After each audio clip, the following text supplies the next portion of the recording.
Ring camera on their doorbell. Mm-hmm.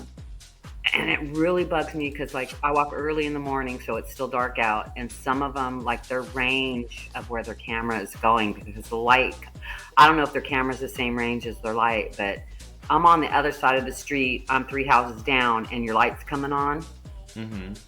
And I know that chick, and I'm like, not even trying to anymore with her because she's just crazy. She was suing her next door neighbor for for watching her through their cameras, and then so she goes and gets cameras that are. I just. What happened to mind your own freaking business? What happened to that? It's like mind your own business. Mind your own business. Yep. Yeah. And when you're on your private property, like don't look over my fence. Yeah, I know you can. You can look over my fence and you can take a picture of what's in my yard, but just don't fucking do it. There's no reason. I'm not, unless there's somebody screaming all day long, help me, or whatever. Leave me And alone. let's pick up that conversation after the intro. Here we go. Guys, come on, I'm trying to start my show. Guys, no, come on, stop. All right, that's it. I'm starting the show. Damn it. This show is not for kids. This show is about chaos and talking over coffee. So let's get going. Call me the DarkTranny. Good morning on a Tuesday. And yeah, if your neighbor is screaming for help me over the fence, Callie, were you saying don't use your camera at that point? Oh no. Where'd everyone go? Oh shoot. Well, the internet died, didn't it? No, I'm here. I Oh, just had okay. to get up. I had to get up and refill my coffee. Good morning, everybody. I was waiting for you to do your nice introduction like you usually do, but we're just flowing on a Tuesday here. The So, introduction got in, so it's in now. Good morning, Youngberg and Lady Ninja and Feisty Ace and Atomic Blonde. And we've got 45 one actual, we've got Cali Girl, who else is here? The Gray Man is here. I believe Maine is here. Some guy from Maine. For those people who were in the pre-show, I was playing the beats of DJ Brandrack. DJ Brandrack had a nice set, and at one point he played a techno version of Hollaback Girl. Now what? Why? Where's that feedback coming from? Okay, I think that's me. Sorry, I forgot to turn my off. Cali Girl. During All right. during DJ Brandrack's set, he had a techno version of Hollaback Girl or something like that. And so we found that playing the Biden falling up the stairs and that beat together, they want to be together. So that might be a thing. I don't know. But yes, DJ Brandrack, I'm going to drop his link into the chat. Like so, if you want to give him a follow. Let's see, where shall we begin today? Well, I just want to say for all the censors that this is fair use and that we identify as libraries. We are. And yeah, so keep your copyright stuff to yourself. Yes. We already knew. We're We already archiving know. over here. We're archiving over here. Leave us Archive. alone. Fuck Leave us your alone. authority. Yeah, We're the silent majority. we don't consent. We're not going to take it anymore.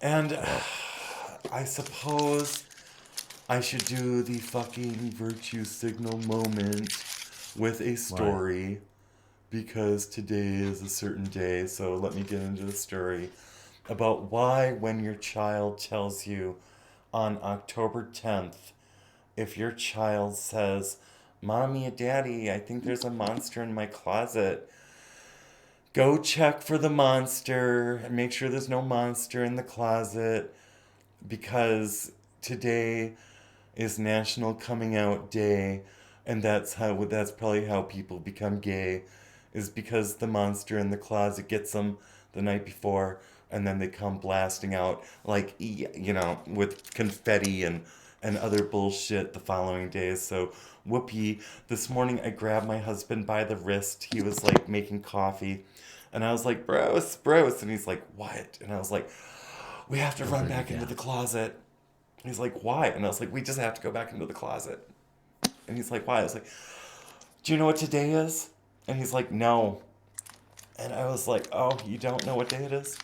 Honey, it's the most dreaded day of the year. It's National Coming Out Day. It's that shit again. I was like, people are gonna get so sick and fucking tired of us. I was like, we need to run into the closet and just stay there. Anyway, that's the horror. Safety of the closet. That's the myth. That's the lore behind why we have National Coming Out Day. Is that fucking monster in the closet. The one under the bed just wants $3.50. That one just wants bus fare. But the one in your closet, that's the one you parents need to be really fucking concerned about, especially on October 10th. Because you don't get that monster in the closet because it's going to get your kids. And, yes, that's how that works. I love hiding in the closet still to this day. When it gets too whatever, I'll retreat. At first, I'll go into my room and close the door, and my door is always open. And then I'll go into my bathroom and close the door. Yeah. And then I'll go into the closet and close the door. And What I'll do be you in the fucking closet. live in? A TARDIS? What's that? For Doctor Who fans, you'll understand the reference. Doctor Who. Where do I live in the TARDIS? What do you live in, a TARDIS? Yeah, pretty You're like, much. one door Probably. goes to another door goes to... What, is there a closet in your bathroom? Yeah, yeah, I have a closet. I have a nice little walk-in closet in my mini master bedroom. Yeah. Okay. Yeah, I mean, they make houses nice out here, unless you want to live in the Bay Area where all the houses are, 50 to 100 years old. And then those are still nice too. There's lots of closets in some of those houses. But yeah, closets are a thing in Well, California. let's talk about what came out of Kim Jong-un's closet, apparently. CNN wants us to know that his wardrobe is indicative of his military strategy. And I'd like to point out that he's wearing white after Labor Day. So, according to Harper's Bazaar and Vogue, you don't wear white after Labor Day. And if this is indicative of his military strategy, well, he's fucked. I mean, if we want to look at this from a strictly, since today's National Coming Out Day, it's like, CNN, you fail. And I think maybe even you've done a little microaggressing because you fucked up. I mean, both of them are in white. That's not cream. So that story's a non-issue and stupid as fuck. I'm so sorry. I polluted anyone's mind already on a Tuesday. It's the times we live in, though. That's news. Somehow, it's not the missiles being like shot over Japan or anything like that. No, it's what is he wearing? This is what we should be like looking at. Not the international possible like powder keg or anything like that. No, let's just look at what this guy is wearing. It's so dumb, stupid, distraction. I won't have it. And then this is The emperor's wearing no clothes. Is that the message, or is it that he's not bourgeoisie? He's proletariat like the rest of us. What's the message that it's sending? So there's different levels of message that's sending to us. I think that it's just CNN saying, click on me, make me relevant. Give me that 0.000 that I'm going to earn from your click. Yeah, it's like CNN is like, I need dopamine hits. It's like everyone who works at CNN must be just drug addicts or something where they need constant reassurance and validation. They're a very high maintenance news group, I must say. I would think that perhaps don't date CNN. And that's why AOC loves CNN. Because she knows that if she gives them a little pat on the head, then they'll validate her in their articles. This is like a codependent relationship, I think. She also likes eating apples in one bite because she's a And- fucking dumb braying mare.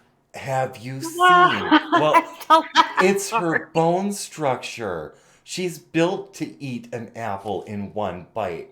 But AOC, don't do that. Because you need to not eat the whole apple. Save a little bit. Plant a tree, you green bitch. You try out a seed and you plant it. AOC, you're not helping the situation. Stop it. Get some help. Okay. Let's see. Where should we move on to? Well, the apple seed's going to come out when she uses her squatty potty.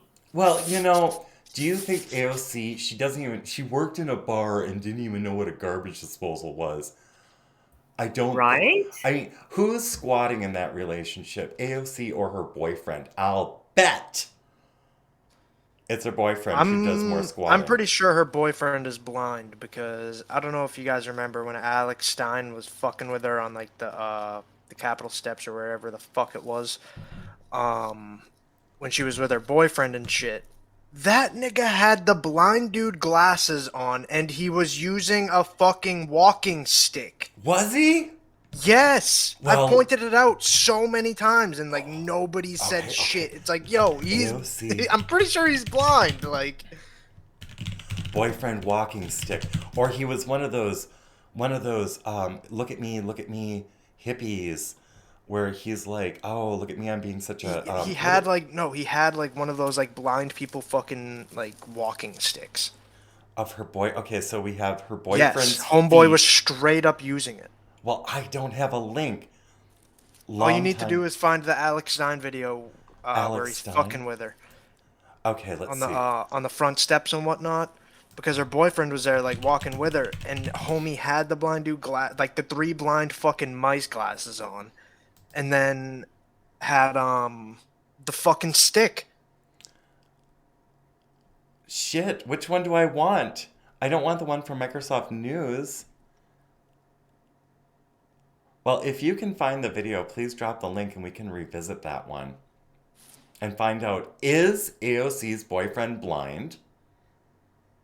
And is that why he never wears shoes? He ain't blind, because then there was that time that she was in Florida and homeboy was straight looking over his shoulder.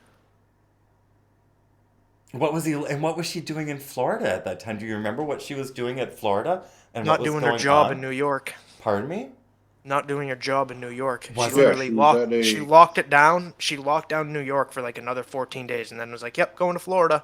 And then she booted off to Florida. And it's like, these are the things people need to remember, is that these people would lock you down and then leave and go party. She was at a gay bar. She was at a gay bar. Yeah. Here, hang on. With I drag had to queens. finish rolling up. Let me see if I can. And then the monkeypox happened. And it's AOC and her boyfriend. And we can't even get around. I mean, this all started because of the way she eats those damn apples. AOC, you idiot. Has she even talked about the Nord Stream pipeline? Okay, no, he didn't have the glass. Okay, he didn't have the glasses on for this one. I forgot. Okay, did you drop the link somewhere? He got straight assisted up the fucking stairs. Look at this shit. Where am I looking? In Jitsi. I just dropped the link for it. All right, hold on. Oh, okay. I see we're over here playing Rampage. All right, let's see. The nigga's, oh my god, he's blatantly fucking using the stick. AOC, Oh my my gosh, favorite okay. big booty. Wait a minute, one moment. Let me like paste this, Oh copy my and paste this God. one in. All right, so we're copying and closing this tab, and we're going on here. I kind of wanted to replay this one because I didn't get to see it. Shit. It's just like how, like. All right, here we go. AOC, my favorite big booty Latina. I love you, AOC. You're my favorite. She wants to kill babies, but she's still beautiful. You look very beautiful in that dress. You look very sexy. Look at that booty on AOC. That's my a favorite dog, big booty dude. Latina. I want to do a little selfie. I love it. An My favorite. invisible dog. It's clearly a leash. Come on, Berg. That's a leash, bro. Jeez.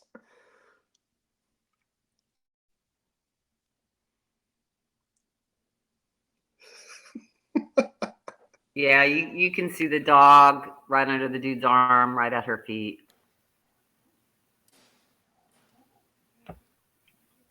But he does look, I don't know, the shorts and the. Not that there's anything wrong with shorts, but. And here I am talking and I'm on mute. 45, Oh, are you there?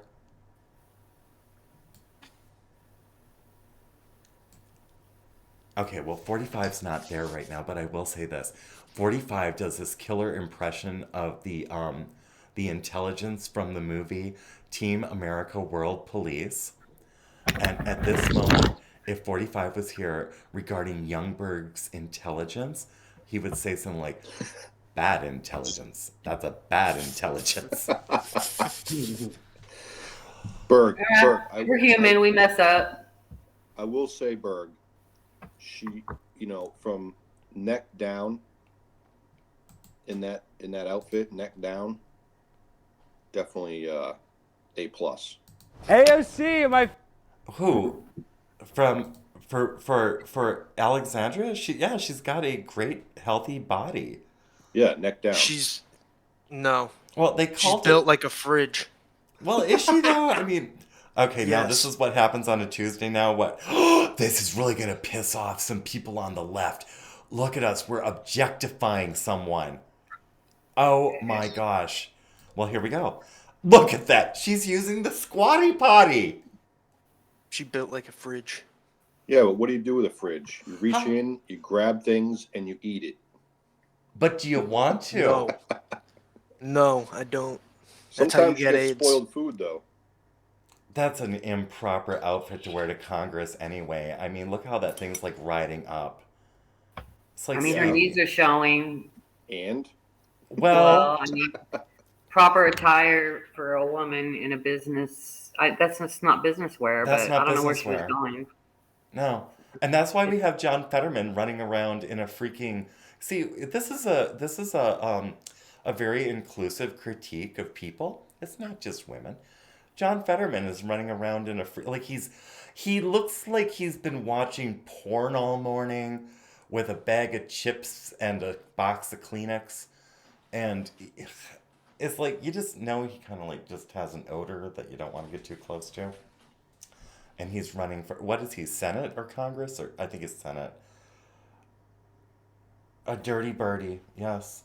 AOC mask is almost as dirty as her socialist politics. I pulled that from Instagram before I got yeeted. Well, everyone archive this quickly because we're archivists. I feel so naked without the background music now. Oh my gosh. Anyway. Yes, we see meme fun I mean, happening. cotton dresses or house dresses or like evening wear, business wear. If she had a jacket maybe over that, it would be okay. But I mean, it's fashion. We can critique fashion. That's okay. We can give a fashion commentary on what we like and what we don't like. It's all right. It's okay. Isn't that what Joan Rivers made her money off of? Yes, and I have a Isn't that question what? now. I have an even bigger question. Why is AOC's boyfriend not defending her honor? That was my thought exactly. Like if I was a girl and I was looking all good like that, and we were going wherever we're going, I don't know where we're going, but and I was with my boyfriend, and some dirt bag was saying shit about me, I would at least expect my boyfriend to say, "Hey, you know, can you cool it with that? Not get in a fight. It doesn't have to be confrontational, but just hey, leave my old lady alone. Whatever, this ain't the time and place for that." There's so many one-liner comments you can give to a dude that's disrespecting your girlfriend. Yeah. Hello? Can you back that up? Was she wearing that mask the whole time? Let's see. Or did she? Yeah, it looks like she was. Okay. Hold on. No, Nope. she was not. Nope. Oh, wait. Nope. Is this her right here or is she back here? Oh, yeah, no, Oh, snap. t-shirt. Guys, look. I just read some body language here. Straight leg. Do you see how far ahead of her boyfriend she is? And he's with another chick. And he's like, Her and pussy little cunt. I've got questions. Why is he with her? Not with her, just kind of like in the vicinity, walking the dog. It's like, are you going to take the dog into the? What are you, a tag along? It's He's like, also wearing slippers. and wearing He's a cameraman for these AOC and her. enhance. I need to draw a box. I wish I could. And But anyway, yes. why is she the only enhance. one with a mask? Let's back up. Maybe she wasn't wearing it earlier. Hold on. Okay. Yep. She's got it on. All right. Yeah, she's got her horse feed bag on her face. And she's not sucking in her gut just yet. You can see that she's got that fupa going on. And Oh, it's not really? until she realizes that there's a camera that she sucks it in, because later this fupa disappears. Okay, go on. Sorry. Hey, I'm not. That means she's a real girl, though. Okay, That let's means see. she's biologically a woman. Let's Lights see the off, moment I'm that good. she realizes she's being filmed, and then the fupa starts to get sucked in. She's like, ah, shit. And then if we come right around here. Okay, she's sucked in the fupa. And now she's like, Yeah, she's posing right there. she's posing. She's like, oh my Yes. gosh, I'm going to do my catwalk turn. That's not a bad look. Just saying. It's not a bad look. It's just I know that. Berg says refrigerator, but I don't know. And she's doing, I don't know, I think that's a white power hand sign. I'm not sure, but that almost looks like she's, it almost looks like she's being a little aggressive with the white power there. And then that happened.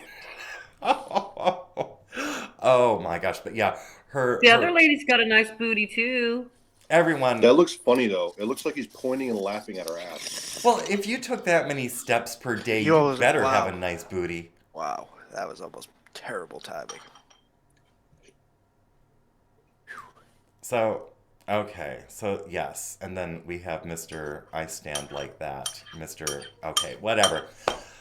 This guy has a fun job. This guy right here has a fun job, and you can see it in his mirthful takes on what is currently going on.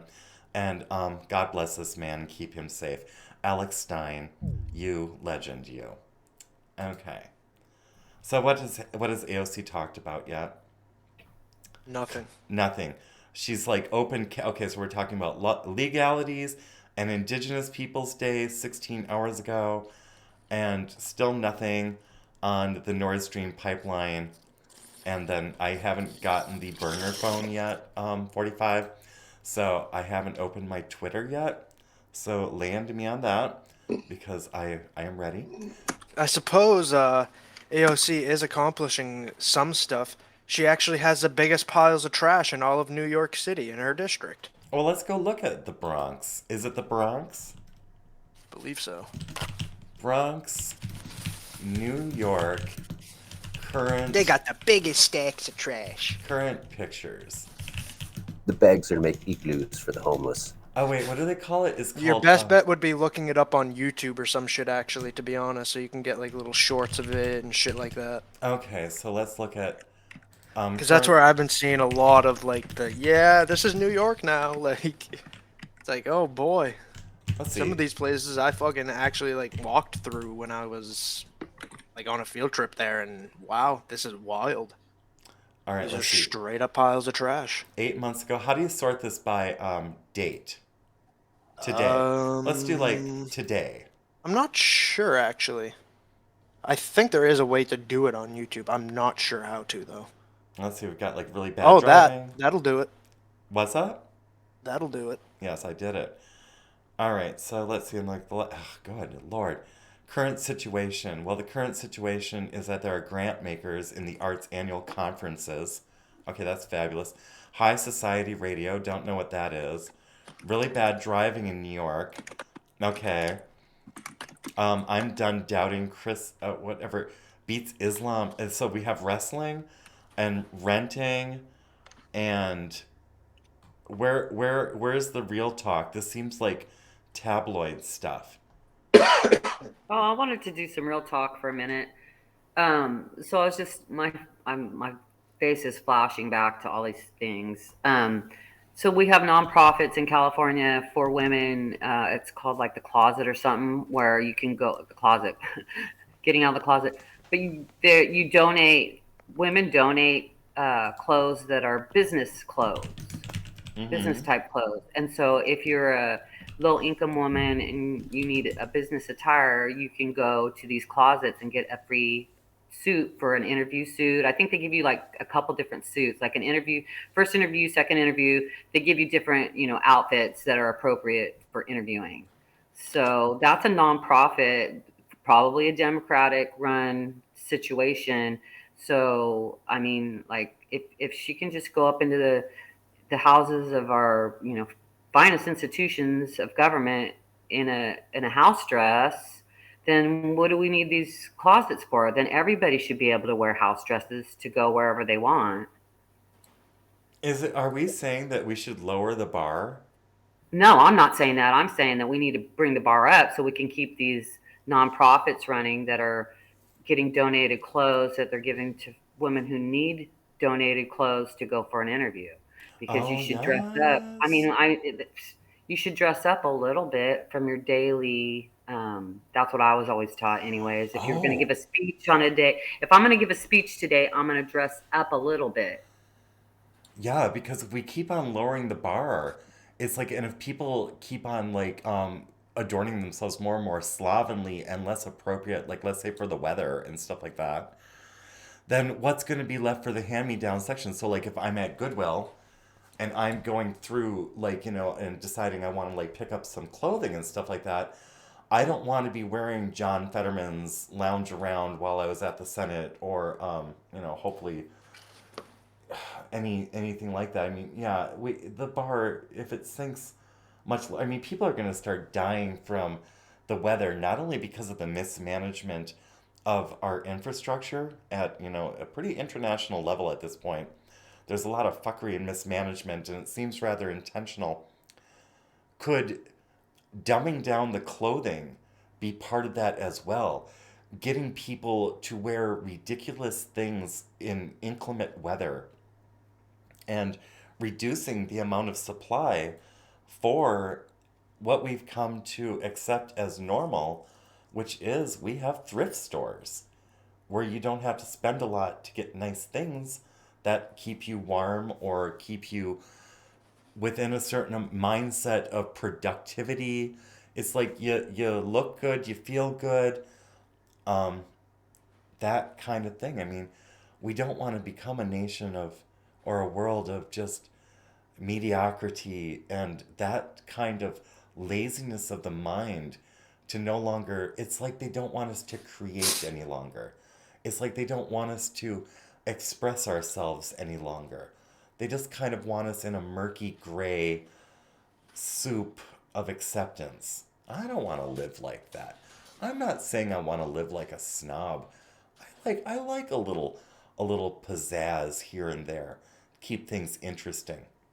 And that brings me to these people who are gluing themselves to works of art. Okay? I say leave them there. I say don't detach them from the art. Now you're part of the exhibit. Congratulations. You glued yourself to a masterpiece, and this is your home now. We'll feed you, and you will defecate in this bucket, and we're not going to release you because you stuck yourself here.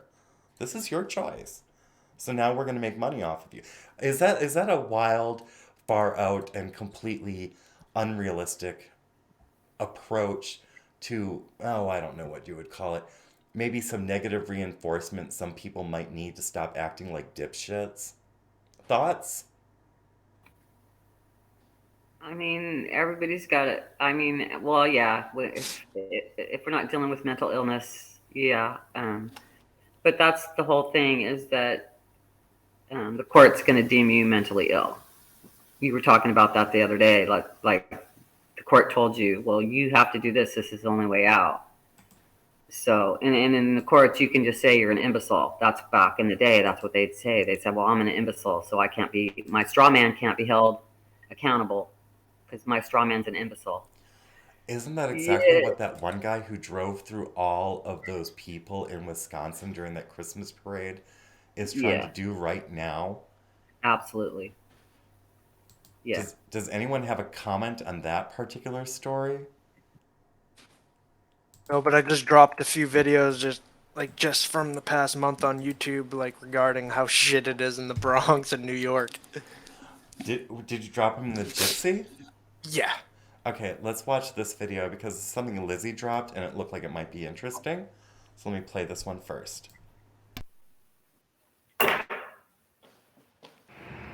Something magnetic, even graphing in the shot. We've talked about this since the beginning of it all. And then you have folks on social media sharing their thoughts. They have the new 5G UV street lights installed during the lockdowns, vaccines, and people who glow. Why were those UV lights installed also? Why were they installed during the lockdowns? What is their purpose?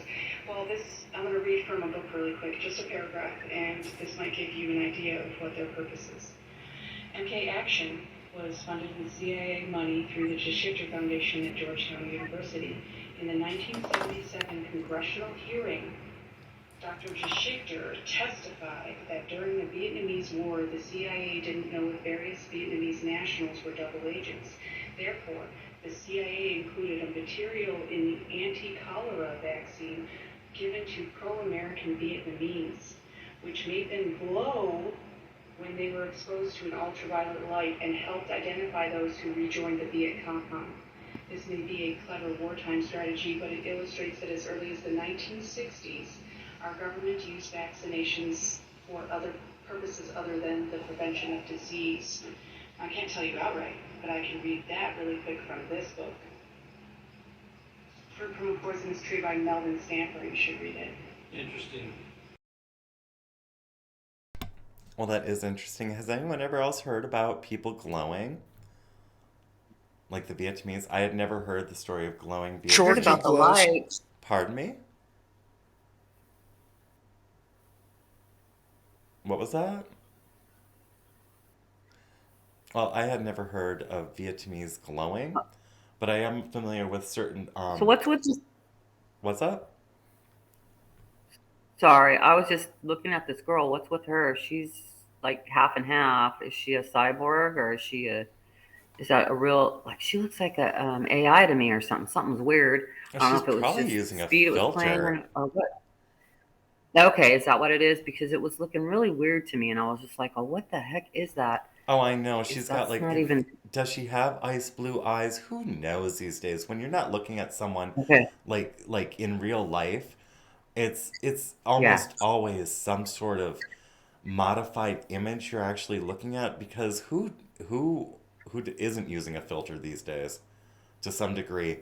I don't know, but she freaks me out because I think she has the God filter on or something. There's like a I don't know. I was watching something the other day, and they were showing how, or Jesus. They were showing how this one painting of Jesus was um, Jesus and God. Like they said, it was like the two different sides. You could see the pain in Jesus's face, and then on the God side, you don't see the pain. It was weird. It was weird. I don't know which image it was. It's one of the famous ones in the churches, and I don't know if it was the Byzantine church or whatever, but one of the early images of Jesus. But she has that. She has that straight down the middle. I didn't know if it was what I was seeing. So anyway, sorry about I go off on so many tangents. Oh, it's fine. It's fine. This all eventually comes to a wonderful conversation. So I have no problem with that. Youngberg, which one? You dropped a lot of. Yeah, I know. That's why I put like the titles of them and whatnot, so you can basically just choose whichever one. Well, I don't. Okay, let's see. Okay, so New York City pays millions to solve garbage crisis, or trash piled up in New York, or suddenly unwoke AOC mocked for not wanting migrants in her disco. Well, that one might be interesting. Let's see that one. And it's from Sky News Australia. They're based. All right, let's check it out. Hey, Lizzie. All right. Police right now are searching for surveillance video evidence to give them more information about the group of 1 to 5 men wearing ski masks who opened fire on a 17-year-old boy in the street behind me, Beekman Avenue. The shooting, police say, happened at 6:13 this evening. The group of men, as I say, between 1 and 5 men wearing ski masks, approached the young man on the street. He was shot once in the chest.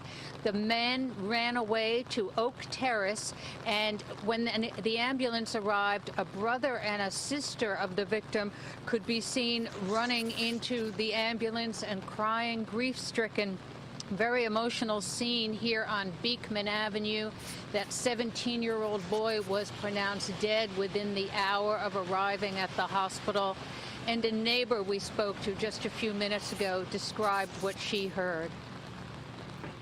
I was sitting on the steps down the block, and I heard 2 shots.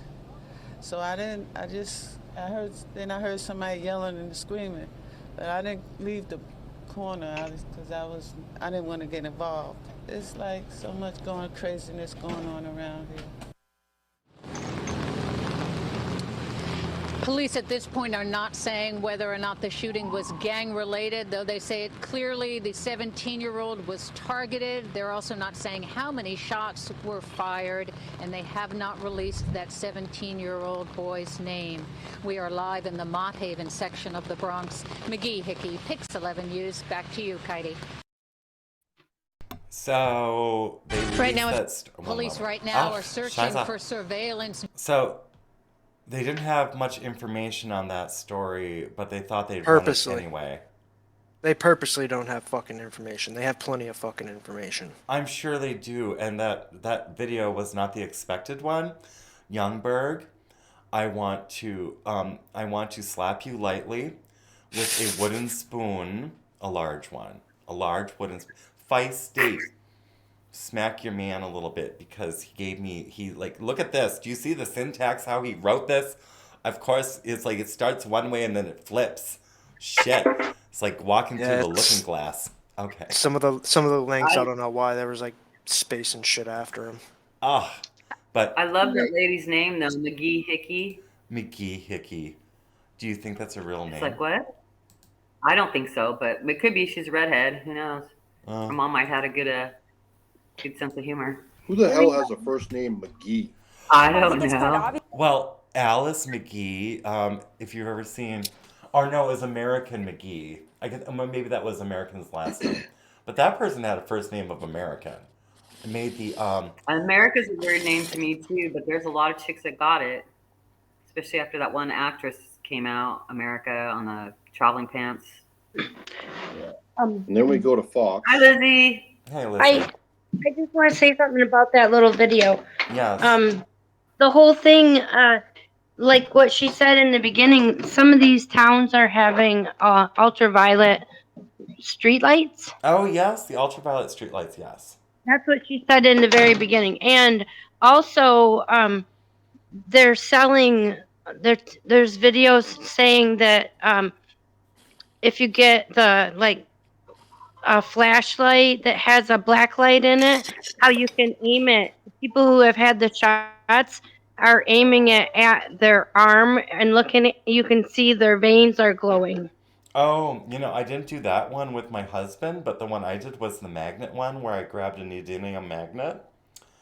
Yeah, my aunt, it stuck to her arm. He was like, that's not real. It's sticking right to him.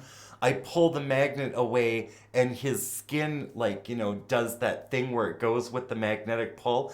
And he goes, that's not what that is. I was like, where the fuck on your body have you ever been magnetic, Bruce? Wow. Yeah, that magnet thing was a fucking hoax. Sorry. I'm not kidding, though. I did it to him. Okay. Maybe it was a sweaty arm or some kind of... When I was pulling the magnet away, I'm not shitting you guys. It wanted to attract itself, and the skin raised as I was pulling the neodymium magnet away. All right. I believe that happened totally, TRT. I totally believe that happened, but I also totally believe that it was a hoax. Some people were doing it and just having it, stick on their skin. Some people were, but whatever was put into my husband, it appeared, and unless my brain was really using some creativity, it's like it had no problem snapping onto him. Like, I could release it and it went pop and it just stuck. And then when I pulled it off, his skin came up with it. So, I do use THC and I do eat edibles. Could I have hallucinated it? Maybe. But I'm pretty damn sure it happened. The way I'm describing it. On my neck that is magnetic. Pardon me? Because I found a spot on my neck that's magnetic. I took a little magnet and just put it all over me. Mm-hmm. And there's one little spot on the side of my neck, right kind of by my carotid artery, that will hold a magnet. Well, maybe we could do a show someday where we all take magnets and just let's find out. I'm down to do that. We'll all check it out. We'll all find a magnet. And just keep them away from your devices and your hard drives, because if we're going to be playing with magnets... It was just a little hair bow, and I stuck a little hair bow on there, and it stuck. Well, that's a hairball. No, a hair bow, like a steel hair bow. Oh, a hair bow. I thought you said a hair ball. And I was like, well, it's a hairball. It sticks to everything. And I took a coin. It doesn't have to be a magnet. I think a coin, or maybe I can't remember. And that's what I used on my aunt, because they've got pictures of people with keys stuck to their forehead. And there's videos on YouTube of a guy, he could hold 53 spoons across his chest and back. Oh, that I've seen that. That was in Guinness Book of World Records. Okay, so Pitbull is saying surface tension. You know what? It's possible that I was misinterpreting what I was seeing. It is possible, but now I'm just even more curious. That would be a spurious variable. And now I'm just more curious. I just want to know. It's like now I actually want to do some real real research, not just, hey baby, I see that you're trying to go to sleep. Let me put these magnets on you. I know you've had a long day, but I just need to fuck around and find out. So please, honey, forgive me, but I'm going to stick a bunch of neodymium magnets on you and find out what sticks. Getting him up out of bed, he was not amused. He was not amused. Foreplay. I don't even think though magnets would be good, because magnets, if they're turned the right way, they will repel. So if it were a little coin or something steel that's not real heavy, would detect even the smallest amount of magnetic force. Well, let's look into it. On this next one, I have not seen this video yet, but apparently it's about Mayor Eric Adams. So let's take a look-see into the machinations of that madman. Well, I think it's quite obvious that Democrats love the idea of illegal immigrants. They love the idea of them being in the shadows. But then when they're actually confronted with it and they have to explain it to their constituents why their shelters and their cities and their communities are being overrun, then suddenly they want to make the problem go away. Strong words there from Fox News host Tomi Lahren calling out Democrats for their stance on the border. She called out the left for loving the idea of illegal immigrants until they're actually confronted with a crisis on their doorstep. This comes after the fact that New York City Mayor Eric Adams had planned to set up a migrant centre in a Bronx district to accommodate an influx of illegal immigrants in the area. The district was the one in which the Alexandria Ocasio-Cortez represents. But when confronted with that problem-solving idea, AOC said that she thought there was a better solution available. I agree with them. There is a humanitarian crisis going on, and a lot of it's going on at our southern border where these migrants, these illegal immigrants are coming in. So maybe we are getting to the point, and I don't want to be overly optimistic, but maybe we are getting to the point where Democrats are finally going to start looking at the Biden administration, and they're going to say, we need an actual solution because we're being inundated, we are being overrun, the border cities and states are being inundated, and now these sanctuary cities are being inundated. Everything sounds good on paper and in a tweet until you have to deal with it in real life. AOC is finding that out. These Democrat mayors are finding it out. And I hope to goodness pretty soon the Biden administration is going to find that one out too. Maybe it'll be November, but we're hoping for a soon realization. Now, AOC's comments about finding a better solution has not gone down well for her. She has been an avid fighter for immigrant rights. Some social media users were angry over the comments. One person attached this photo and tweeted, AOC is upset because a tent city is being built in her district to house illegals. Not in my district. Wasn't she the one crying at the border about how migrants were being treated? Another wrote, Mayor Adams will move tents for illegal aliens from Bronx after AOC throws a fit, copying her wealthy friends in Martha's Vineyard. As soon as the illegal aliens appear in public, out from the shadows, the Democratic Party shows its true racist and elitist colours. Suddenly unwoke. AOC wants tent city for illegal aliens moved out of her district, another wrote. Finally, the political pleasantries didn't last long. AOC rips Mayor Adams' migrant tents in her district. We can get to a place with a better solution. The situation at the southern border of Texas is critical. The country is experiencing record high numbers of illegal immigrants crossing into the United States. So far in the 2022 fiscal year, Border Patrol agents have encountered 2.1 million migrants, and that's just the number of those they've seen. It has been one of the big political issues for the country for years, but in the last few years, the numbers have soared. States like Texas, which borders Mexico, have bared the brunt of immigrants flocking to the area from Central and South American countries. Republican leaders from Texas, Arizona and Florida, which doesn't even border Mexico, have begun busing migrants to Democratic states. These include New York, Washington, Chicago, Sacramento in California, and even Martha's Vineyard, which is an upmarket holiday destination for the elite. Back up and just look at something here. Just a moment, Sacramento sorry. in California, and even New York, Washington. Oh, you guys are wearing some Tommy Hilfiger, and you've got your nice little liberal. My balls. They walked a long way. I think they should put them on the bus and then send them back across the border. I mean, we've got some name brands action here. I mean, these don't look like the kind of people who came from the farm. I don't remember baling hay in these kind of slacks. I don't remember working on the farm or in the fields wearing any of this designer stuff. I don't think these people are too... How are those pants comfortable? Gucci gloves and all that good stuff? He's actually not wearing enough. He needs a fully gold grill, a really heavy chain, and then a really, really expensive iced out watch of at least $500,000 value. Yeah, you know that they removed their accessories. I can tell that they removed their accessories. And then what's this little yellow band here? What does this mean? Is this like a ride pass? Is this how, like... Could be a watch. It could be anything, but it's like, what's that little yellow band? Don't tell me that's the little yellow band for One Ball Wonder Bike Marathon Tour de France Armstrong. Want to know what you do? Look up more pictures of the migrants arriving from the bus and see if they have the armbands or the little wristbands. Okay, let's take a look-see. Washington, Chicago, Sacramento in California. Oh, there's a red one. There's a red one on that guy. And the girl in the blue shirt. Maybe that means they have kids with them. So they're more like in relaxed. They're like, okay, these are the sensible, this is how families travel. They're like, I was going to say, some of these people that are coming in are actually legit and they do have their fucking paperwork. Some.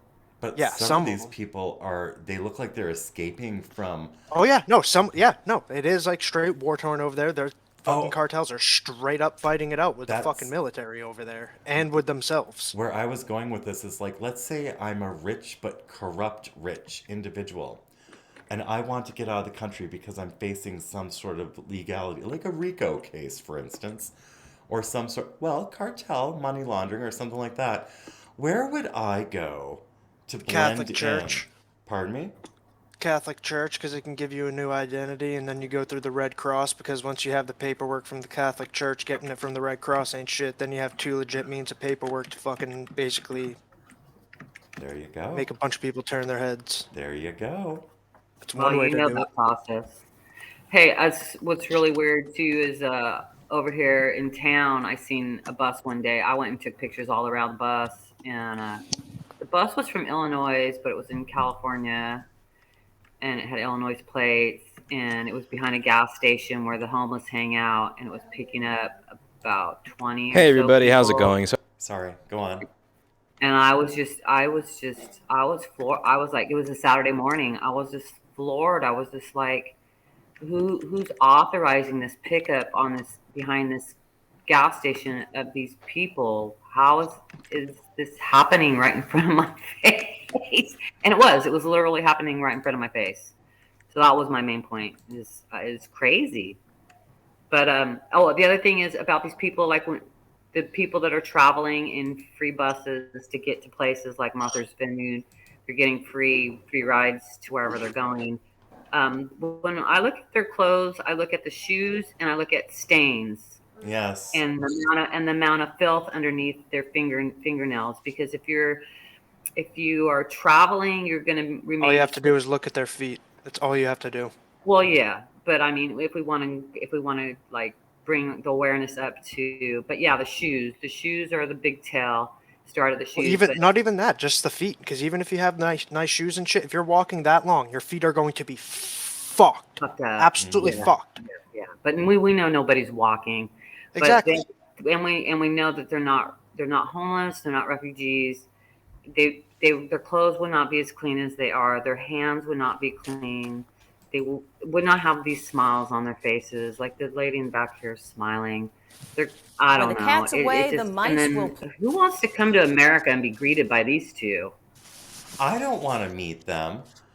I don't. And I remember, like, in the military, going from, like, one part of Saudi Arabia to, like, maybe either Jordan or Kuwait or something like that. Granted, we weren't walking, but we sure as fuck weren't getting off at the locations feeling well rested. It's like sometimes we'd have to drive for like days and days and days on end without sleep.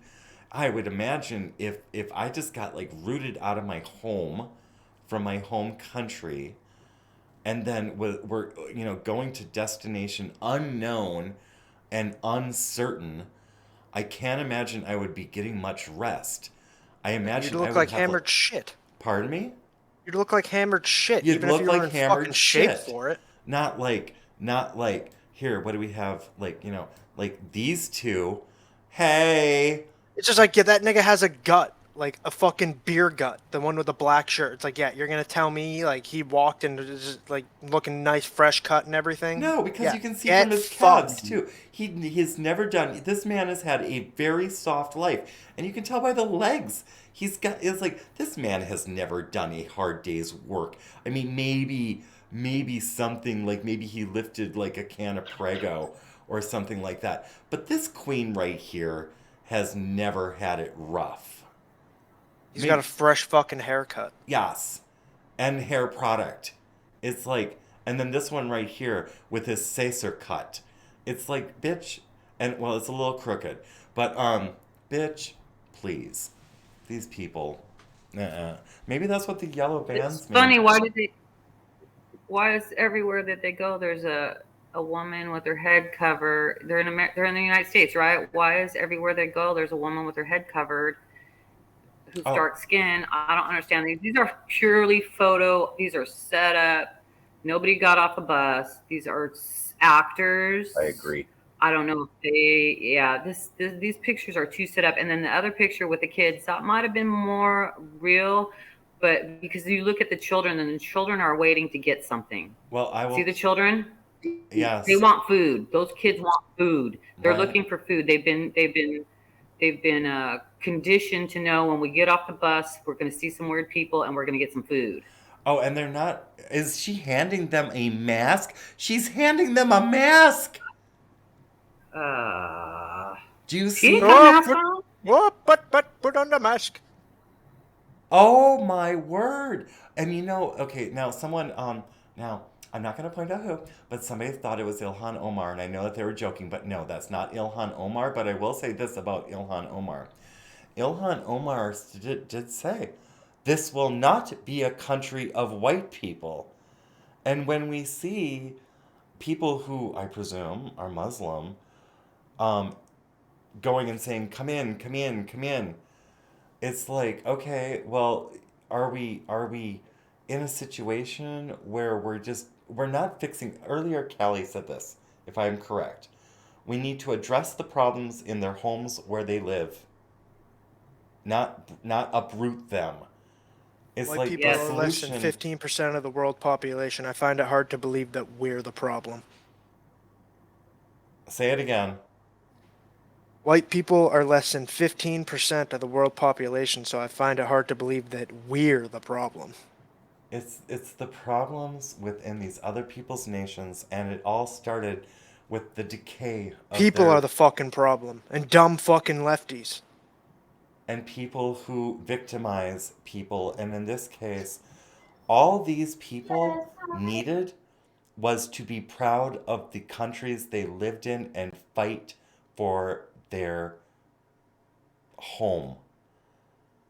And they didn't. And so it made them easy pickings to get shuffled around the globe and to become even more. I mean, what these people are a symptom of are eroded foundations at an international level. These people didn't fight hard enough. And so this is what ends up happening. And if you fight for your home, we are told by the mainstream that we are terrorists. If we try to defend our borders, we are anarchists. If we fight for family, God, and country, there's something wrong with us. Well, if we don't, this is what's going to happen to us. The people seem to want, and by the people, I mean the people who seem to be making the rules, want us to be as scrambled and disorganized as possible. And it doesn't have to be like this. And it's going to come with people calling us bad names. And they're going to call us racists and bigots and xenophobes and fuck them. It's projection. Or projection. Yeah, because we're already seeing the people like Martha's Vineyard, all the people who are like, you bigots, you racist, you xenophobes. Well, bitch, you got caught. And every other instance where these cities are saying, oh, we can't take the migrants, we can't take the refugees and stuff like that. It's like, you talk the talk, bitch. Now walk the walk.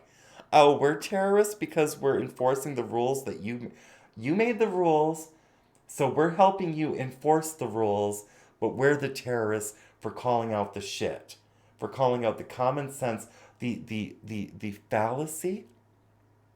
And what we get accused of a lot is cognitive dissonance. They love throwing that word at us. When we point out their shit, instead of owning their shit, they'll say that we're crazy for pointing out their insanity. Projection. So laugh at them, mock them. Who grew up with the saying, "I'm rubber, you're glue. Whatever you say about me bounces right back off to you." You're rubber and I am glue. Whatever. Yes, whatever you say bounces off me and sticks on you. Yeah. I mean, I grew up with that all the time. People are always. I mean, that was part of getting, growing some. Well, for guys, growing some balls, and for girls, it was part of getting over your emotional distraughtness from not being what somebody else is or whatever. And nowadays we try to medicate that all away instead of coping with it, dealing with it, standing up for what you believe in. No, there's something wrong with you. Take this pill. And that I mean, I don't think we're having old-fashioned views either. Like when we say like, what happened to that? When I was a kid, I was taught to respect my elder. That doesn't mean I have to respect all authority. No, it doesn't. And we should be able to question that which doesn't make sense.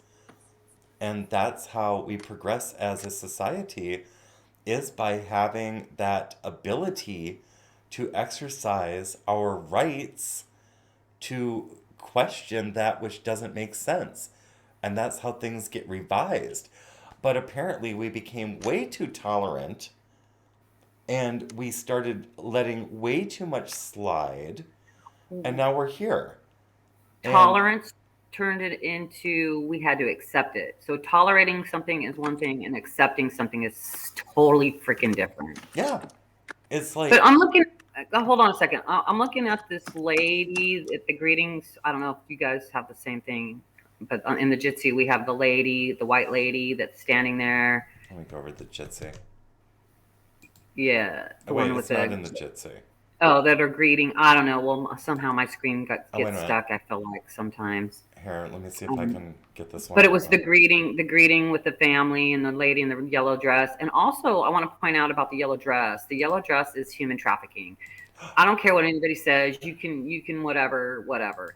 That was used by Disney in Disneyland. They would take the little girl, and the little girl in the yellow dress was there for the families that were looking for their victim.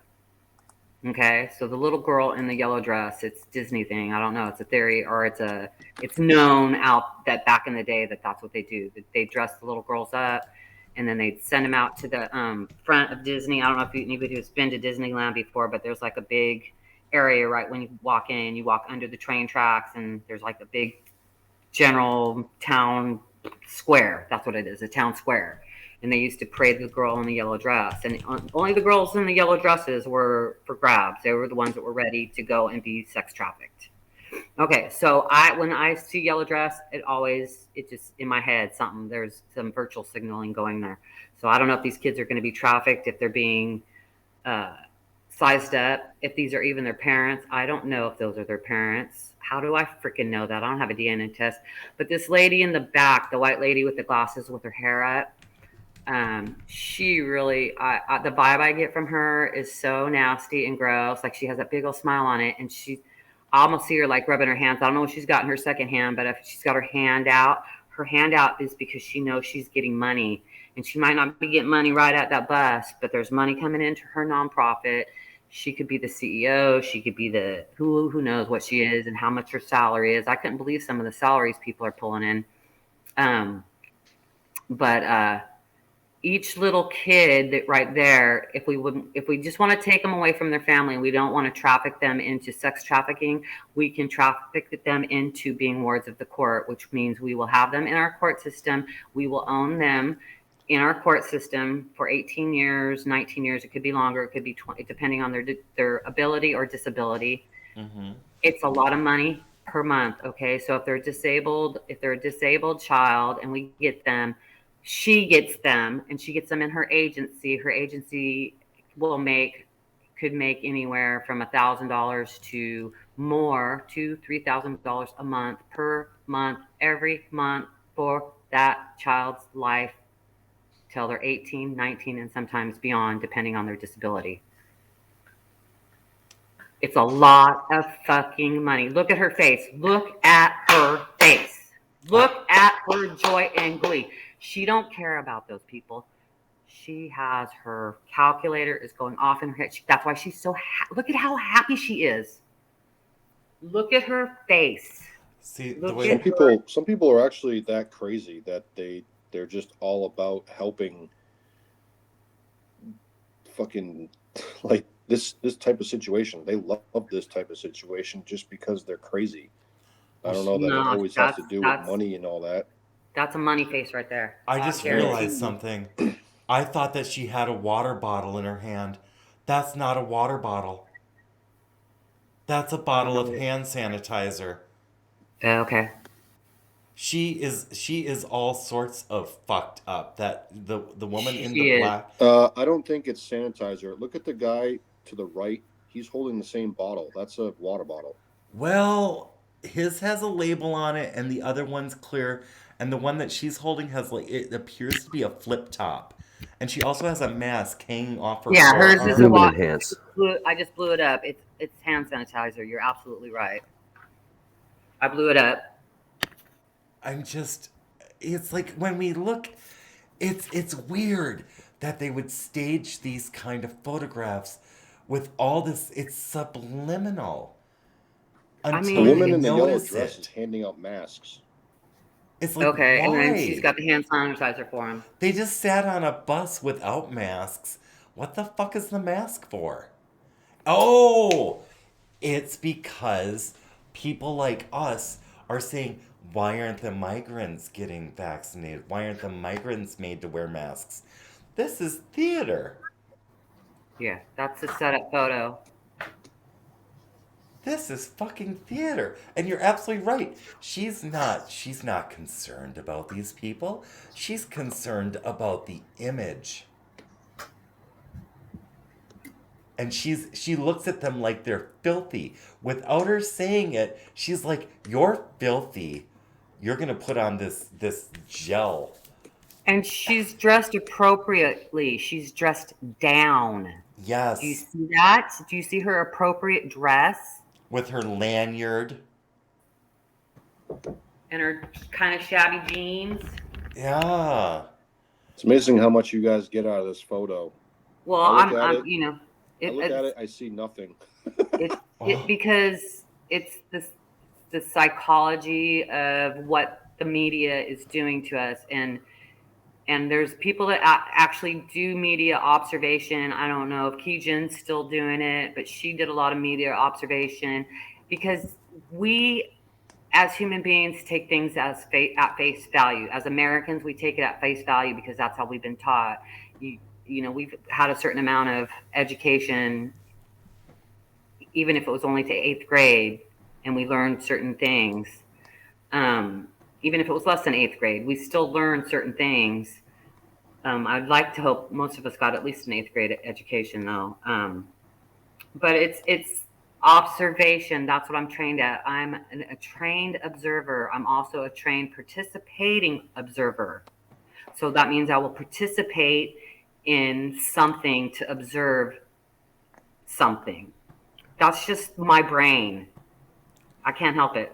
What I know is that how few people are there as far as the greeting committee or whatnot. I saw one police officer and 2 or 3 people maybe, or a busload of people. Yeah, where's the chain of custody to make sure these people stay safe? And then, like, this image, I guess it's from, like, Martha's Vineyard or something like that. Where's the filth and angst and everything that comes with being picked up and shuttled around? I would not be happy. I would be very sad if I were ripped out of my country and moved somewhere that's not my home to have to start over with an uncertain future. I'd have my faith. I don't think that this is a sign of people showing that they have a faith. I think that it looks like they're going to a party, like they know something that's not being told to the rest of us, because their body language says, I'm okay with this. Like, I struck a deal. With this kid in the black hat. The one with the... He's pretty young. Yeah. Tattoo on his wrist already. I think he still has braces. Yeah, he's got a tattoo on his wrist too. Yeah. So I don't know what the tattoo is or anything like that. You wouldn't be sad if you were getting free shit and getting paid. That's just it. Braces? How much are braces? They're not cheap. Tattoos, braces. Apparently he's got, what do they call that when you have income that's expendable income? He's got expendable income. Or someone, like, I mean, it's like he's wearing socks. It's like they're not missing any articles of clothing. Like they traveled how far and they looked that good? Venezuela, I guess? I don't know. If you try walking from Maine to California and look that good still. They don't. And we've seen people who actually, like, people who are actually sponsored to do those kind of treks. They don't look good by the time they get to their destination. They look haggard as fuck. It's like, ugh. All these people have access to showers and toothbrushes and hygiene and cleaning themselves. Yeah, clear skin, no acne breakouts from dust clogging the pores, no wounds, no scrapes. You think that you were walking for that long, you would have an injury or two, like maybe somebody on crutches because they got shin splints along the way. Because who does that? I mean, I remember in basic training, I got shin splints because even though I came from the farm, I never got marched around like that, growing up on the farm. I mean, I was busy working, but I never had to march around in boots before. And it's like if you're on a trek like this and you're just wearing no one's making that journey in fucking flip-flops. You're not going to be able to walk that far. And the flip-flops wouldn't have even survived. The flip-flops would have disintegrated. It's like none of these people's shoes should look, just like earlier, I believe it was Youngberg who said, look at the shoes. Yeah, the shoes are fine. For sure. I have a pair of tennis shoes that I only wear when I walk, and they are only going to last for maybe a year if I'm lucky. So that's 365 miles.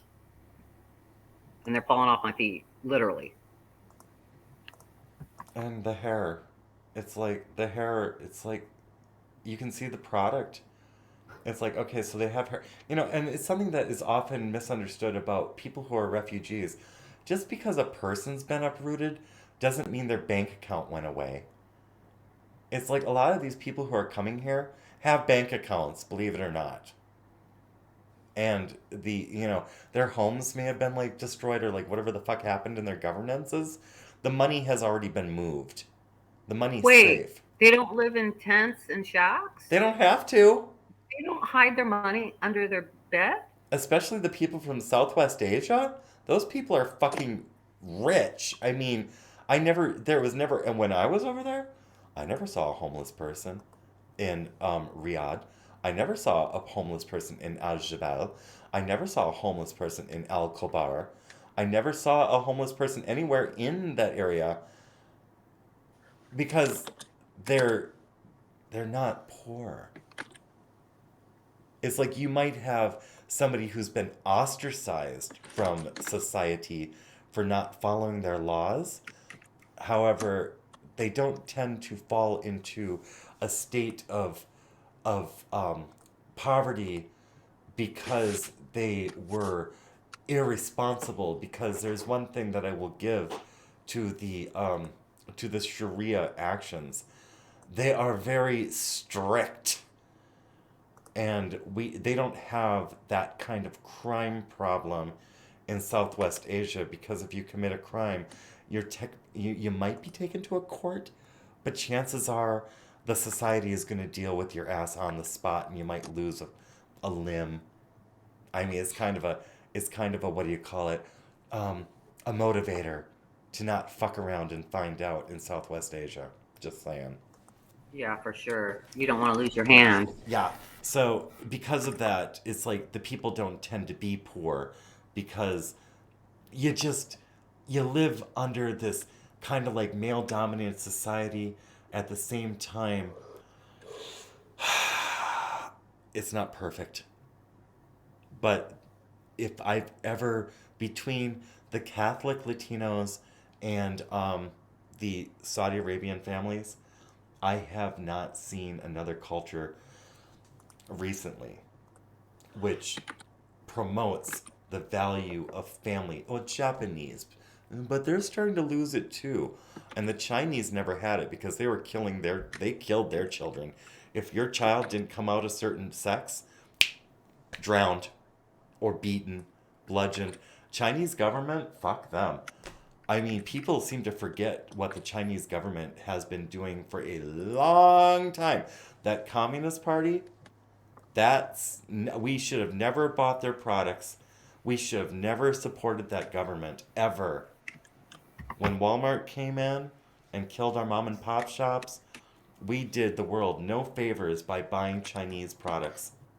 And I have nothing against the Chinese, but I am definitely not a communist, and I do not support communism. Just saying. I agree with you 100%. I had a professor that taught in China, so they have Fulbright scholars where an American professor goes to China and a Chinese professor. Well, I had both. I had both the one that had went and the one that had came. I've had both types of professors. The one that had went there from America, she said, you have to picture it like this. Their children are just being taught certain things. There's 25 prescribed haircuts. If you ask a child to draw a tree, every single child in that class will draw the tree a very specific way. There will be no squirrels in the trees. There will be no whatever. There's no deviation. The tree will be the tree. In America, if you tell a kid, and this was her story. In America, if you're teaching the same cohort of children, draw a tree, you're going to see creativity. Communism kills creativity. It kills the will. It kills the hope. It kills, in America, we have hope. We have hope. You have hope of doing better than you did yesterday. They don't have that. They have you can get one of 25 different haircuts, and that's for men and women. And that's just not a white perspective, because some people might say, oh, well, you're white, and that's, of course, you would think like that. No, this is from the people who come from these countries, and they give us their testimonies. Like, it's like, and it's not, I'm not saying they give it to me directly. I'm saying that they give us, being anyone who will listen, their testimonies.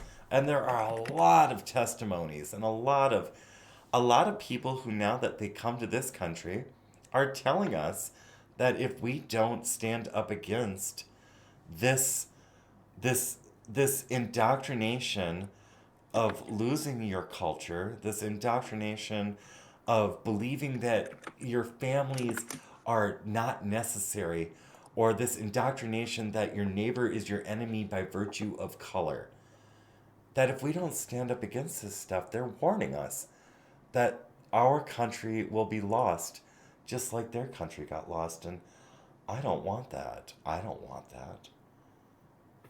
So that was Dr. English at San Jose State that told that story to our class in some time, I don't know, 2000 and something. But I took her. She was definitely a very, very smart professor, and she had a lot of background. I forget what I forget what genre her thing was, but I had to take her. I had some issues with San Jose State. Anyways, yeah, it's not just from the lens of, it's from an academic person who is telling you that. And so you would think, to a certain extent, a professor has somewhat reason to be truthful in their testimony. It was a testimony, so I don't think it was racist. I don't think it was anything like that. And just like the Chinese professor, who was a Fulbright scholar, she did not understand disability in any other way than that was somebody in a wheelchair. So they don't understand disability. Well, let's take a break. Because they kill them. They kill them if they're disabled. Yeah. That's what I'm guessing. I don't know, though. We've seen it throughout history. You said about the babies. If the babies are defective in any way, then they're just gonna let it die. It happens in a lot of countries. That's what the Indian doctors were noticing, that they were doing that disproportionately to the female babies. So then they learned how to go into in utero before the 12th week or at the 12th week and determine that fetus was going to actually be a male or female, and then they would abort that fetus if it was a female fetus. That's why they got into the situation where they had too many men in Southeast Asian, country, India, that they had too many men. And so, yeah. And they want us to forget about that part by bombarding us with so much fucking fluffy bullshit. And I want to say good morning to Lady Ninja and BB and Finkelstein. Good morning. And hopefully I didn't miss anyone else. And of course, Feisty. Hello. Oh, hey, Maine.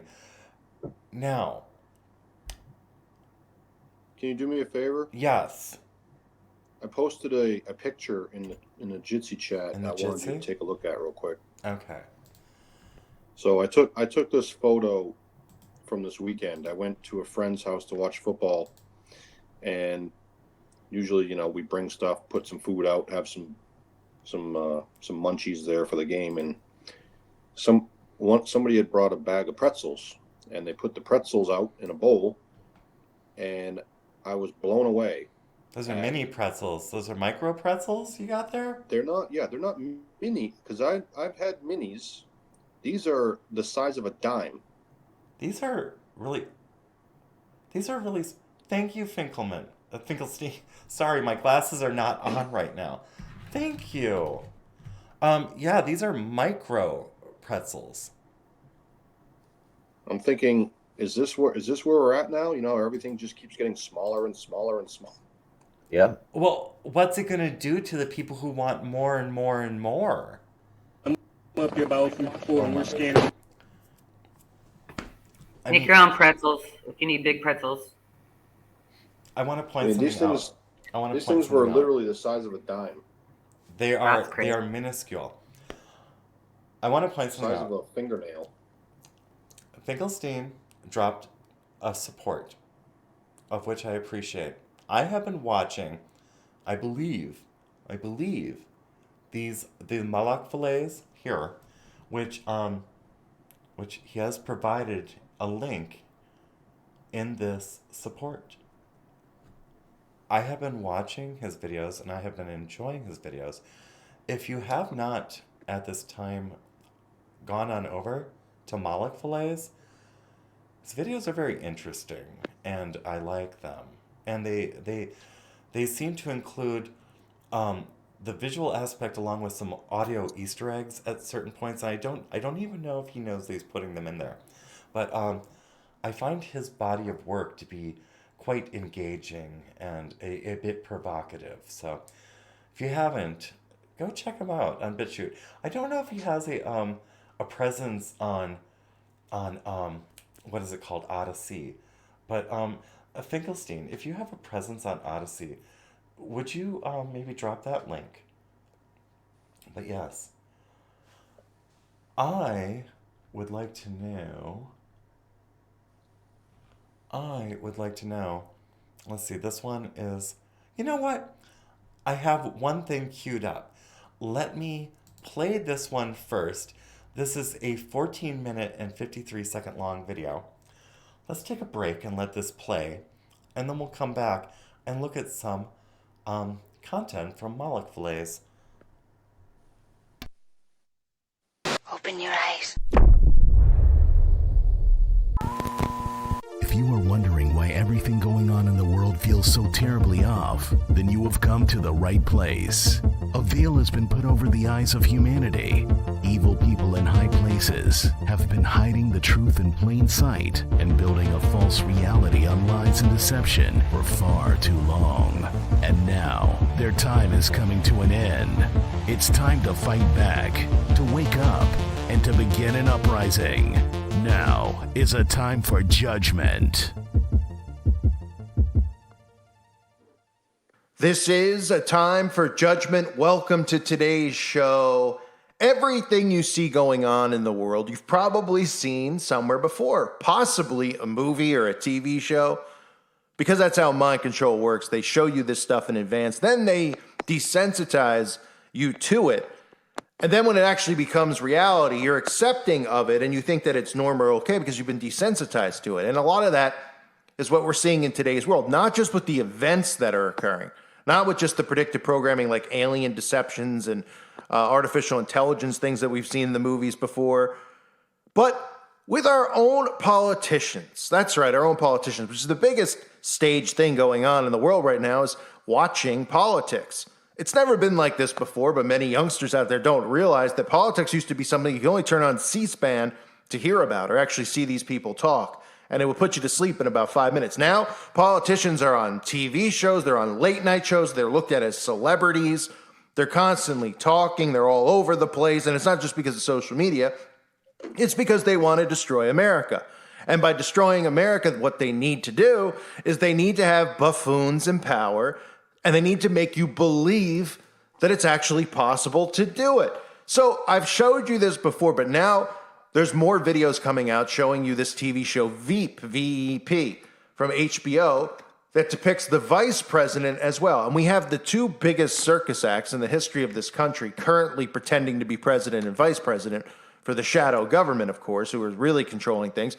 They're supposed to be our representatives here in America who, if you look at these people, they can't even complete sentences. And we're supposed to believe that these people are actually competent and in control. Now, They want to give off that illusion because they want you to believe that while they're destroying America and as they complete the destruction of America, that it's actually possible, so that we can blame it on one another. We can blame it on Democrats who voted for these people, and then Democrats can blame it on Republicans who voted for Trump, and thus they can get what they want, which is their new world government. But this clip is making the rounds, and the similarities between Kamala Harris and the character from the character on this show are quite interestingly close. And this is a show that came out before Kamala, of course, came into power.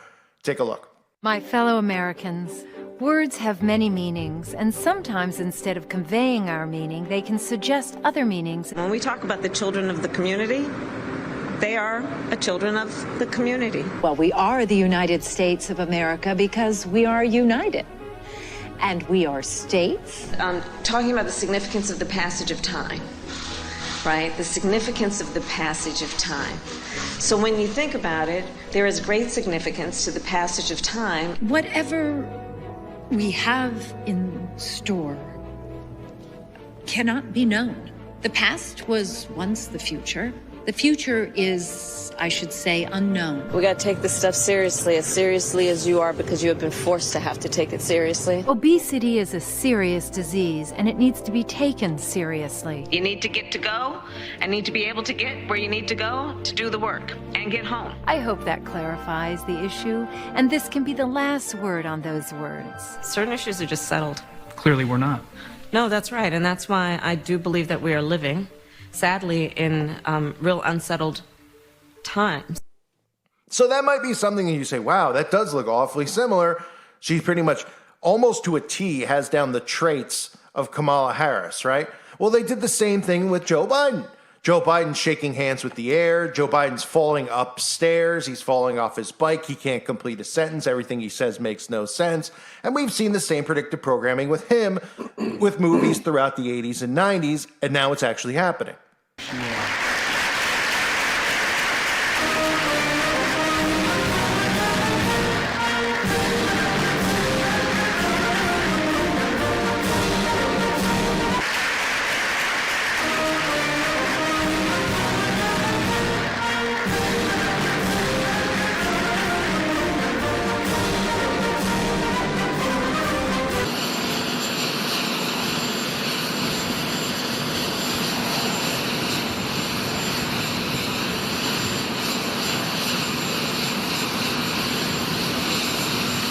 Despite this current crisis, the president is putting on his best political face. 6 months ago, has plummeted since the hostage crisis began. The CNN Victoria's Secret catalog. Nice. Okay, I'm all right, no problem. I slipped in the crab. Who put that crab there? Don't tell me. There were two crabs. They work in pairs. And I'm deeply proud of the work she's doing as First Lady with Joining Forces Initiative. She started with Michelle Obama when she was Vice President and now carries on. There's been a little change in the arrangement of who's on the stage because of the First Lady's husband contracting COVID. But look at this room and what you see. Pardon? That's right. She's fine. It's me. Gotcha. Let's go get the door. Looks like we've got our saboteur. That's your wife, sir. Huh? Yeah, so it is. If he gets wind of this, he'll use it against you in the campaign. He'll try to prove that you're incompetent. I can prove that as well as he can. Sabotage. My God, man, what does it mean? We have to tighten security, sir. Find out who's behind it. No. The word sabotage. What does it mean? That when they leave the saloon, the receptionist, the salon, they may be going to a saloon, I don't know. I caught part of President Putin's press conference, and he talked about the need for us to be able to have some kind of modus operandi where we dealt with making sure the Arctic was, in fact, a free zone. Welcome to Kingswood Community Center. Actually, that's the one down I used to work. As a joke. You didn't know where we were anyway. But on a serious note, I'm here today at the, How was the speech coming, sir? Huh? Oh, I practiced my A's. Does this look like an A to you? Yes, sir. All right. Thank you, everybody. Have a seat. Have a seat. Thank you. Vice President Biden, Vice President. That was a joke. President Benson. No, you're not. Seen him on television. He's an older man, about my height. But a word of advice. Don't go around calling yourself the president. I wouldn't do that, and I don't think you should either. It just doesn't hold water. Target area? It's Minnesota, sir. Oh, damn it, man. That's the genius of my plan. We don't have to traipse all over the world to fight. We can do it right here at home. Sir, the enemy is over there. Then we'll fly them over here. They can bring their relatives. We'll teach them to ice skate. Do I have to think of everything? So predictive programming is how it works. And it's not just here in America, it's around the world, right? If you look at Vladimir Zelensky, which I covered, months and months ago with the whole thing going on in Ukraine, Vladimir Zelensky literally played the role of a president on his TV show, an actor who becomes president. That was his character on a show. He was an actor inside the show who becomes the president. Then in real life, he is an actor and became the president, right? Isn't that pretty much? And nobody was going, wow, that's really crazy and ironic and very suspicious. Nope. Nobody said boo. Same thing with these two. Wow, you can't tell me that Joe Biden isn't exactly playing the character from Hot Shots or the Leslie Nielsen character from some of these other movies, like Scary Movie. And we could name other ones. I'm sure there's plenty other ones floating around where the president plays this role of a completely incompetent person. It wasn't done by coincidence. It was done by design. Same thing with this show with Kamala Harris. There's even episodes and clips of the character on Veep, however you say it, VEP, with Joe Biden doing spoof clips. Oh, you don't think that they knew beforehand when Kamala Harris was hand chosen to play this role? Oh boy, it's awfully similar. And it's so interesting too, if you look at the way that Kamala Harris talks, right? Like, it's one thing to be stupid. Like, Joe Biden's playing the role of completely just senile, right? And that's to a T the characters that I showed you playing the president, Leslie Nielsen, and then the other character, I think it's Lloyd Bridges from Hot Shots. They're playing it to a T. Well, so is this character to a T. But it's not playing like such an incompetency role. It's the way the sentences are even said. Look at the similarities between the way that they complete sentences. Look at the way that they speak. It's impeccable, the similarities, because this is all done by design. They know how stupid the American people are. They know how, and it's not all the American people, but the majority of them are.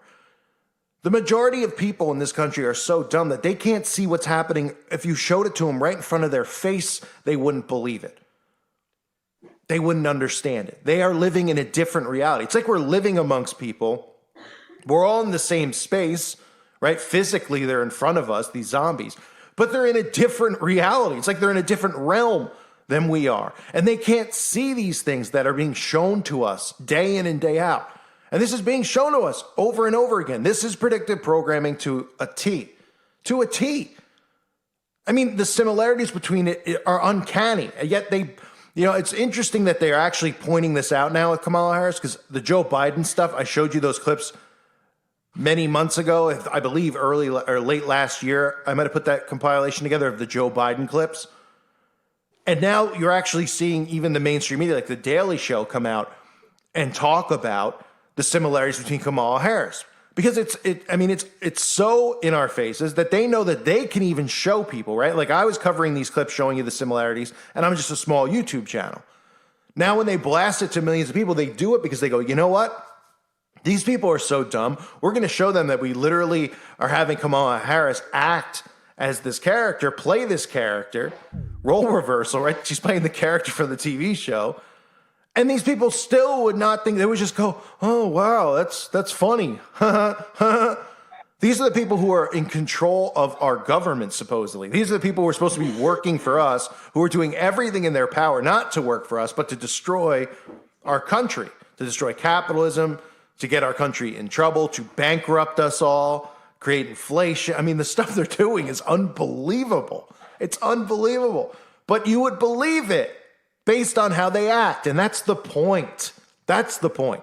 If you had two people, a president and a vice president, who were smart, who acted smart, or acted capable, you wouldn't believe this stuff.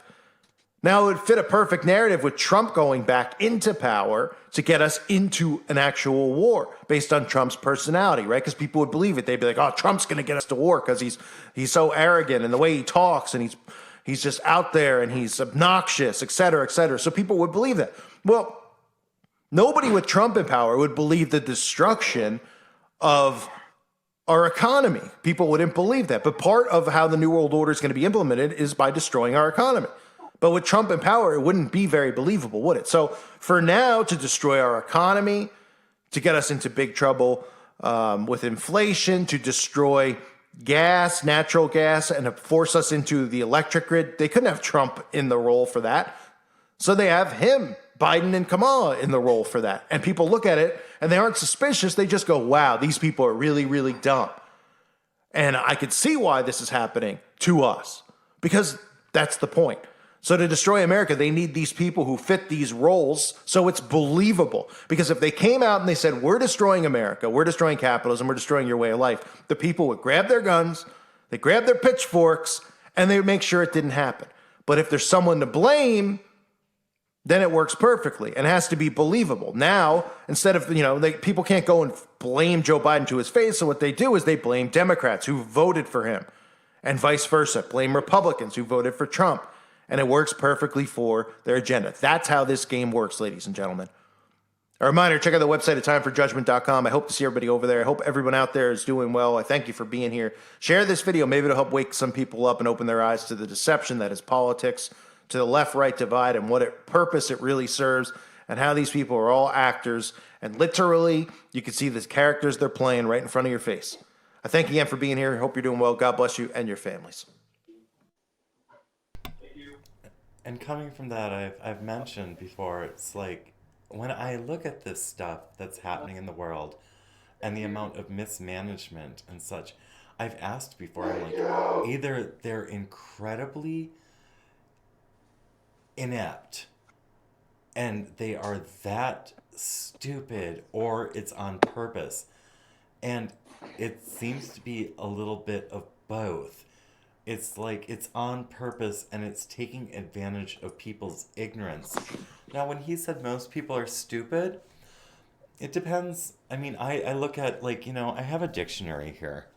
I look at, it's from like the 1980s, okay? Is that Finkelstein's video? No, that was not. I don't believe that's Truth Spreader, and I don't believe Truth Spreader Finkelstein. Are you also Truth Spreader?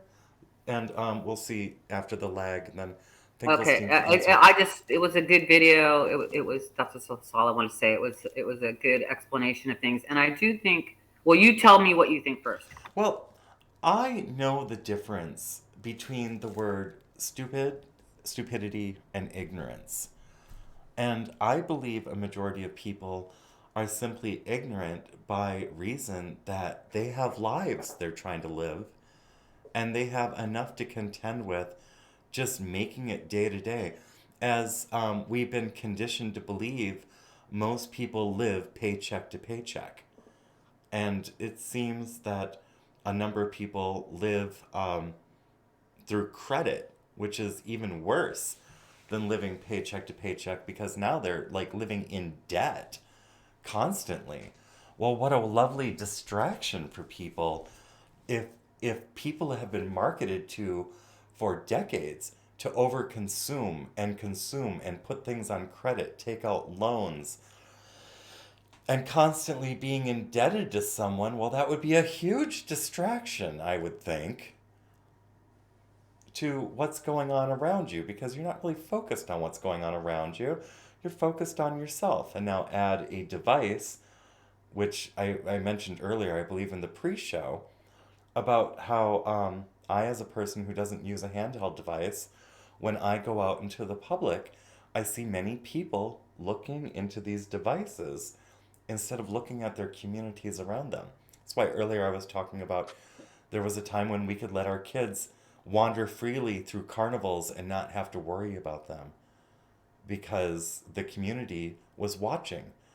You could rely on your neighbor who you didn't even know necessarily.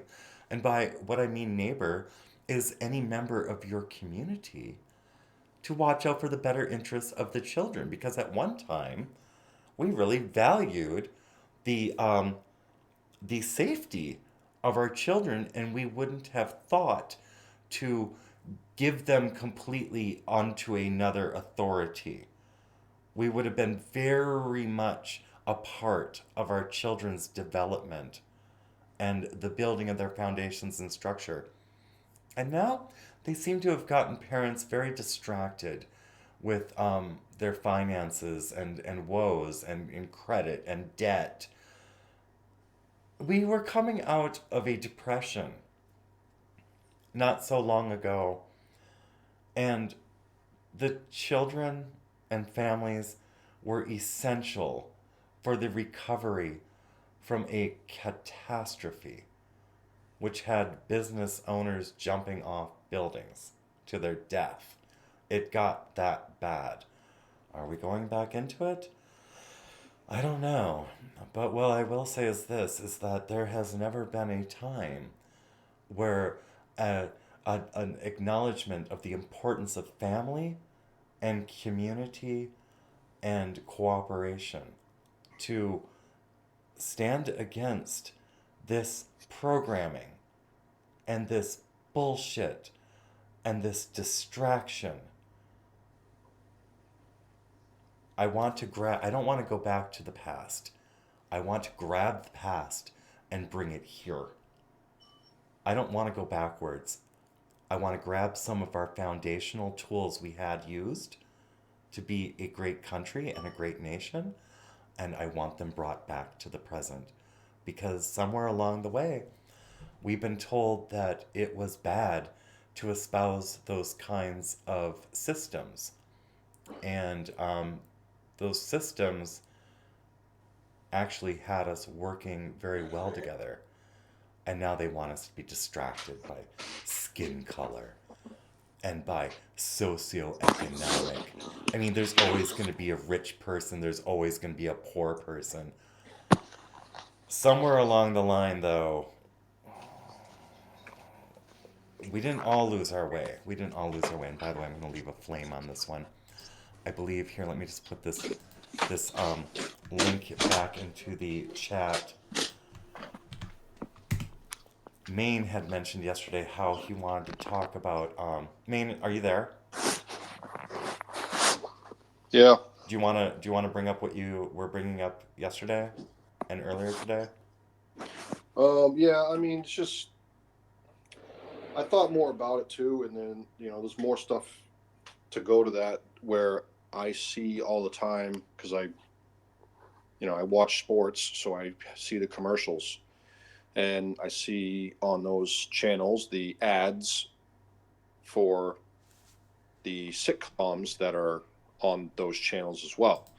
And there's one thing that I've picked up on, and it's that every role on these commercials that the white guy has, he is the nerdy, idiot, cornball, loser, dumb, and then there's like the black person role is always looking at the idiot white person like, you're so stupid. I'm the smart one here. I know the answer. I'm the cool person. And then the white person's always just like laughed at. Like, I feel like that's every commercial or every sitcom. That's what I see now. And I don't know why it happened, why it started, when it started, but it's all I see. And once you start seeing it, you can't unsee it. I don't disagree with that. My friends fucking hate me because it's all I point out. It's all I talk about now. I'm like, we're trying to watch the game and a commercial comes on and it's the classic, throw a bunch of colors in a blender and hit the button and that's the family now. There's no like classic families anymore. It's all just a big old mash of, it's just families that don't make any fucking sense. Families that don't happen. Families that don't generally exist. Of course, they probably exist, but you don't have a white wife with you don't have a 4 foot tall Asian wife with a 7 foot tall black guy husband with Korean kids and red-headed white children. It's just fucking stupid. Doesn't make any sense.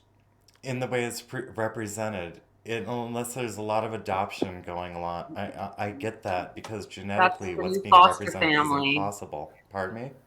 That's the foster family. That's the Mandana effect and the Holy Jolie effect. That's what they did. They went out and adopted because they were, I guess, I don't know because I don't know them personally. I'm not in their families, so I don't really know what all happened, but they're saying that they couldn't have babies or something. And so they went and adopted babies, and it was real, it was the media pushing this look of a family and, organically, not organically, but in the 60s, what they did, they had that one guy, Mooney, I want to say, Reverend Mooney, who was taking people and pairing them up based on their differences. Yes. Did anybody remember that crap? Yeah, Or they're called the Moonies. It was like a big the Moonies, yeah. a big It marriage. was a big thing in the 60s to make more of us Cajun type people. And it was funny, I was talking to a lady the other day, and she was saying that she's adopted her own grandchildren. So she adopted her own grandchildren, which it's unheard of to me. Like back in the day, you didn't adopt your own grandchildren. You took your grandchildren in, but through adoption, you get money. Okay, so that's part of the money thing. So, but her kids are part white and part black. And I was saying, well, I'm kind of mixed. And she's all, yeah, but you're not black and white. And I was surprised that she actually knew the difference geographically between what is anthropologically the three races. So that's what we used to have, and then now we're mistaking ethnicities for races. Yeah. So our nationalism, you talk about nationalism sometimes. So Mexican is not a race; it's a country, and that would be a nationalist. There's something I noticed in my dating life. I would date outside of my my ethnicity and my culture because, it wasn't a problem. It was never being enforced. It was just people just got along. You could see it in our films and our even family slideshow events and stuff like that. It's like people didn't use people as tokens and such. And the reason why I'm mentioning the tokenism is because I would date people outside of the Caucasian, the shade. Well, I'm on a filter right now, but you guys know I'm a Caucasian. I'm Greek and German. And I never had a problem with it. The dates didn't, it's like not all dates go well and stuff like that. But it was never because of culture or anything like that. It's just like our interests were different or like what have you. And we'd we'd meet each other's family members, no problem. But sometimes, the date doesn't go through, you fall out of the interest you once had. Well, then something went very strange around the late 1990s into the early 2000s. And I met Bruce in 2008, so I was still a little free. And then plus I was doing my nightlife thing, my adult club entertainment stuff. And something changed. I suddenly started hearing from people I was dating that they didn't want to go on a second date. And it wasn't because I was busy in the, cities and doing the kind of promotions I was doing. It was because they didn't want to be used as, oh, you just want me so you can introduce the black guy to your parents. Like somehow introducing someone who wasn't white to my parents would be some sort of shocker or some sort of rebellious thing. And it's like, no, it's just, I just like you. It's like, I'd like to continue dating you. And I noticed that. And it seems so foreign to me. It's like I am genuinely interested in you. But that started being promoted in film and in commercials and such, that the only reason why you would date outside of your race is because you have jungle fever or something like that.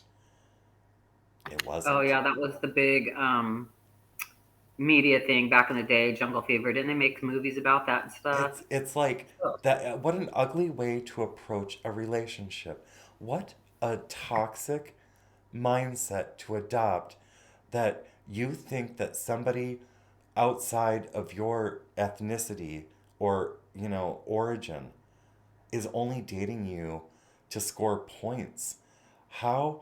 For one, I feel sorry for the person who espouses such beliefs. And on another personal note, how fucking insulting. But it seems that this mindset has gone far enough that it appears some people actually do this to score virtue points. I imagine AOC's boyfriend does he love her? I don't know. He didn't defend her. He doesn't act like he's really invested in her.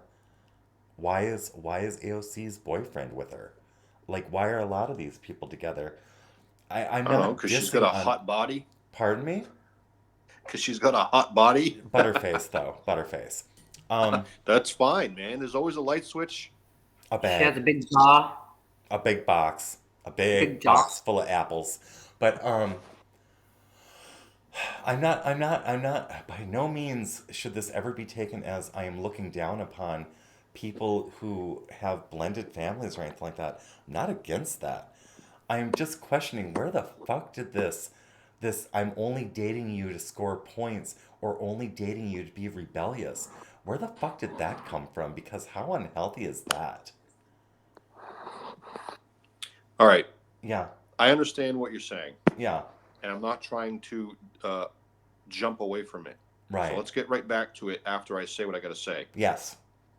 I put some examples in the Jitsi chat of the commercials I was referencing. All right. So now let's get back to what you were just talking about. Okay. Yeah, the commercials are whack. Oh, not to get off subject, but that's what we seem to do the best. Oh, before I play the commercials, because I have Finkelstein, who I believe. Okay, go ahead. Sorry. I do have Moloch fillets queued up. This is a 3-minute and 32-second video. I want to show you guys. I believe this is his most recent work, and like I said, I've been following him. I would like to play this, and then we can get back. But yes, here, let's do this. I'm up here by 034 and we're scanning. And if we have to, we'll move the contact. I got myself, Regal, and Thomas over here. Roger, over. Hey, I'm about to find this bastard and I'm gonna kill him, over.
opened before, and we're scared. And that, my dear friends, is an example of why I enjoy Moloch fillets. And I'm going to drop that link back into the chat. Let's see, actually, I'm going to go straight to the homepage on BitChute. And I had asked earlier, Finkelstein, if you have a Odysee presence. And I know that you have some sort of a presence. However, it's listed as removed, and I forget the lore on that one. And that is, again, my friends, why I wanted to give a shout out. Now moving back on over to Jitsi. I mean, do you see what I mean about like the way he puts his videos together? It's a good video. I didn't know what I was watching though. Like I was like, at first I was like, oh shit, is this a trigger warning? Like, is this going to trigger anybody? And then I was like, oh shit, that looks like California. And then I will start thinking about Camp Dunlap, where they do a lot of the training for, and you can actually sit out there and see they blow off stuff all the time. You feel the earth move. Like you can really feel like helicopters are going by. Yeah, I didn't know where that was from though. Is that in Israel? Is that supposed to be that? Well, in about 7 or so seconds, he might actually answer that. No more worse than he get banned, so we made a new account. Yeah, I did get Odysee banned. I recall that part of the lore behind Finkelstein. He has been over the target a number of times, apparently. So let's see if he'll answer that question about like where that was, because if I go back, can I? What the hell? Is this like is this what you wanted me to play with this commercial? Yeah. Yeah. This is what I'm supposed to be playing, actually. Okay, one moment. So, while this is playing... That's the insurance guy, dude. Okay, let me play this one. Let's take a look-see. Wait, what are you doing? Well, now we're waiting for Finkelstein to answer, like, where that video was shot. Oh. And then while that's going on, is this what you wanted me to play was a commercial for State Farm? Yeah. It's Okay. only 30 seconds. It's only 30 seconds. Yes.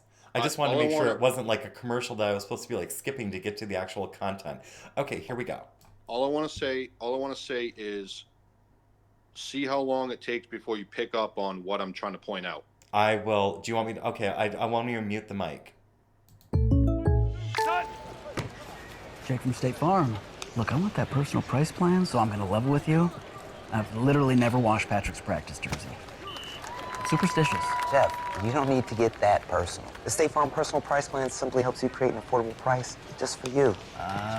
Go, Jeff! Yeah, he's an idiot. He's been like, I don't know, he doesn't look like a teenager who doesn't know anything. I mean, you know about insurance as soon as you get a freaking car.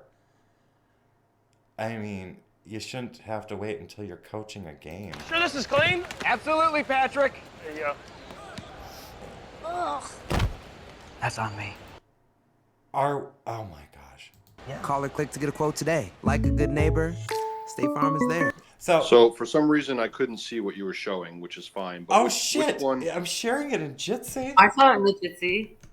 No, I know it's my iPad sucks. Oh. Well, don't keep I didn't see it either, mobile. What's funny is how, well, it's not funny, but the messaging in that was during a football game. And then when us women watch the women's shows, we get the girl dominating the black dude. So she goes and takes the food off of his plate. And then gives it back to him. Number one, backing up, the location was Afghanistan. So the main character in State Farm is the black dude who's the agent, and he's in multiple commercials that are targeted towards certain, we're not all seeing the same commercial, but we're seeing the same guy. Here he's dominating the white dude, like, I got the information and I'm smarter than you. But in the female version, it's the white female. She's dumb and she needs his information, but at the same time she dominates him by taking the food off of his plate because he's out getting some empanadas or something. And she takes a bite of his empanada and then she goes, "Oh, too spicy," and she's like, "Here, this is for you." Really? All right. Well, what I was getting from that was from this. Now that I'm on Odysee and I can actually see which commercial you just played. And I see it now. I have something I have to say. I messed up and I did not play that first commercial through the Jitsi. My apologies. Oh, all right. Okay. My whole point is, why does the guy have to have a mullet and a mustache and wear a fanny pack? Why is, because it's all part of an image. It's Why part. does the white guy always have to look like a fucking loser?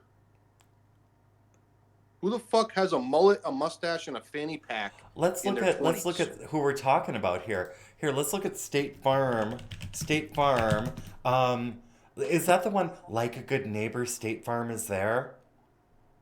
Is that their slogan? Like a good neighbor. Anyone? Yeah. Okay. Do you remember Yeah, when I'm black. State Farm pushed child sexuality? Does anyone remember when State Farm accused of pushing LGBTQ plus books on kids? Consumers Research launches like a creepy neighbor campaign not so long ago, because, Maine, we're dealing with a woke company with an agenda. Most assuredly, and no doubt about it. State Farm is trying to push this shit down people's throats. Well, there's so many more examples. I just cannot recall what company the commercial was for, and I can't. I don't have the time to look them up right now. But of course, I wanted to give you. That was the one that was right at the front of my brain. I'm like, why does this guy have to have a fucking mullet? Why does he have to have a corny '80s mustache? And he's got his shirt tucked in, wearing shorts with a fanny pack, and his socks hiked up. Who the fuck dresses like that? People who have given up on life. It's all psychological. All commercials are a psychological operation within themselves, and so there's a lot of thought that went into it, and there was a lot of thought into the series of how they're going to make somebody feel good. Maybe that's the image I'm not really sure because I wasn't in the boardroom, but yeah, it's all a psychological operation to get you to buy their insurance. Let's look at this Aren't next they one. doing really shitty too?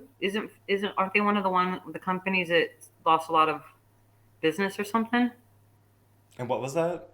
Didn't they lose a lot of business? Hell yeah, especially after they pushed this thing right here, this LGBTQ plus books. They called over to this house, and I let them have it. I was like, aren't you that company currently trying to indoctrinate children into gender roles, which they aren't, it shouldn't even be talked about? I mean, it's one thing to talk about the birds and the bees. It's quite another to discuss, like, have you seen some of the material? Like, it shows kids having sex with each other in the books, which they're giving to kids. This isn't a cross section of the female pelvis showing how the insides work. It's not a cross section of the male, showing these are the testes, the urethra, the vas deferens, and the anatomy of how our bodies work. These are sex instructionals given to kids, and State Farm promoted it. So I want to see this That's next. disgusting. Pardon me? When we learn what these companies, like they have their names and whatever, the beginning, we have to really. And I know we don't have time. Who has time? I know we're busy. We're not all living paycheck to paycheck, but most people, that's what their main focus is in the day is And get that's that what money. distracts them from everything else that's going on. That's why it keeps them distracted, because the consumerism aspect of it, the marketing, is like consume, consume, consume. And you get further and further in debt to all you're concentrating on is your debt. Yeah. I like what you said earlier too, that there's the people that are living from the debt, like instant gratification, just put it on your credit card and it's okay because you're only going to have payments for 7 years, but you're going to have this car that you can drive around in 7 years. And in hindsight, in 7 years, it's not going to be the same car that you were paying for the first day you drove it off the lot. But I have a commercial that really bugs me. I don't know if anybody's seen it, the Nurtec commercial with KK in it. If you know the KKs, Well, you know drop who it I'm in the talking about. Jitsi. Drop it in the Jitsi. Well, Let me ask. okay, let me just. It's Nurtec. I don't know if anybody's seen it. Okay. So Nurtec's a migraine medication, and Chloe, we'll say Chloe, the Chloe's doing the commercial, and she's dressed up and she's doing fashion stuff, but she's wearing a white lab coat. It's really weird. It's just weird. It's just a weird commercial. Any closer to the steps? Say it again. I think he's talking to his dog. Oh. Oh, yeah. I'm sorry. It's okay. That's okay. No, that was just one of the commercials that was really bugging the heck out of me because I noticed a lot of them were selling the migraine medication. A lot. I think even Whoopie Doopie Doo was selling it for a minute, and then Chloe's selling it, and then there was another celebrity that was selling. I think it was Nurtec. I know for sure Chloe's doing the Nurtec commercial, but Are you talking about yeah, Khloe Kardashian? Yeah. Oh hell, if it's attached to a Kardashian, run. Oh no, yeah, I'm not saying ever to take it, but it's migraine medication. There's a lot of people that have migraines, I guess, but I think it's just stress and what they're eating. So,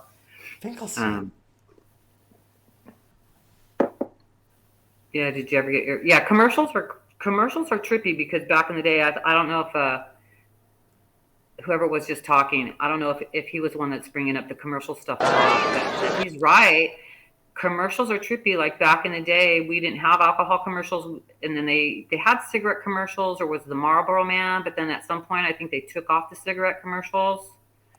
But yeah, the commercials are crazy. And then I remember alcohol. They had Spud McKenzie. Oh yeah, for beer, but not hard alcohol. I want to back up to one thing because I almost forgot to. I forgot to do something here.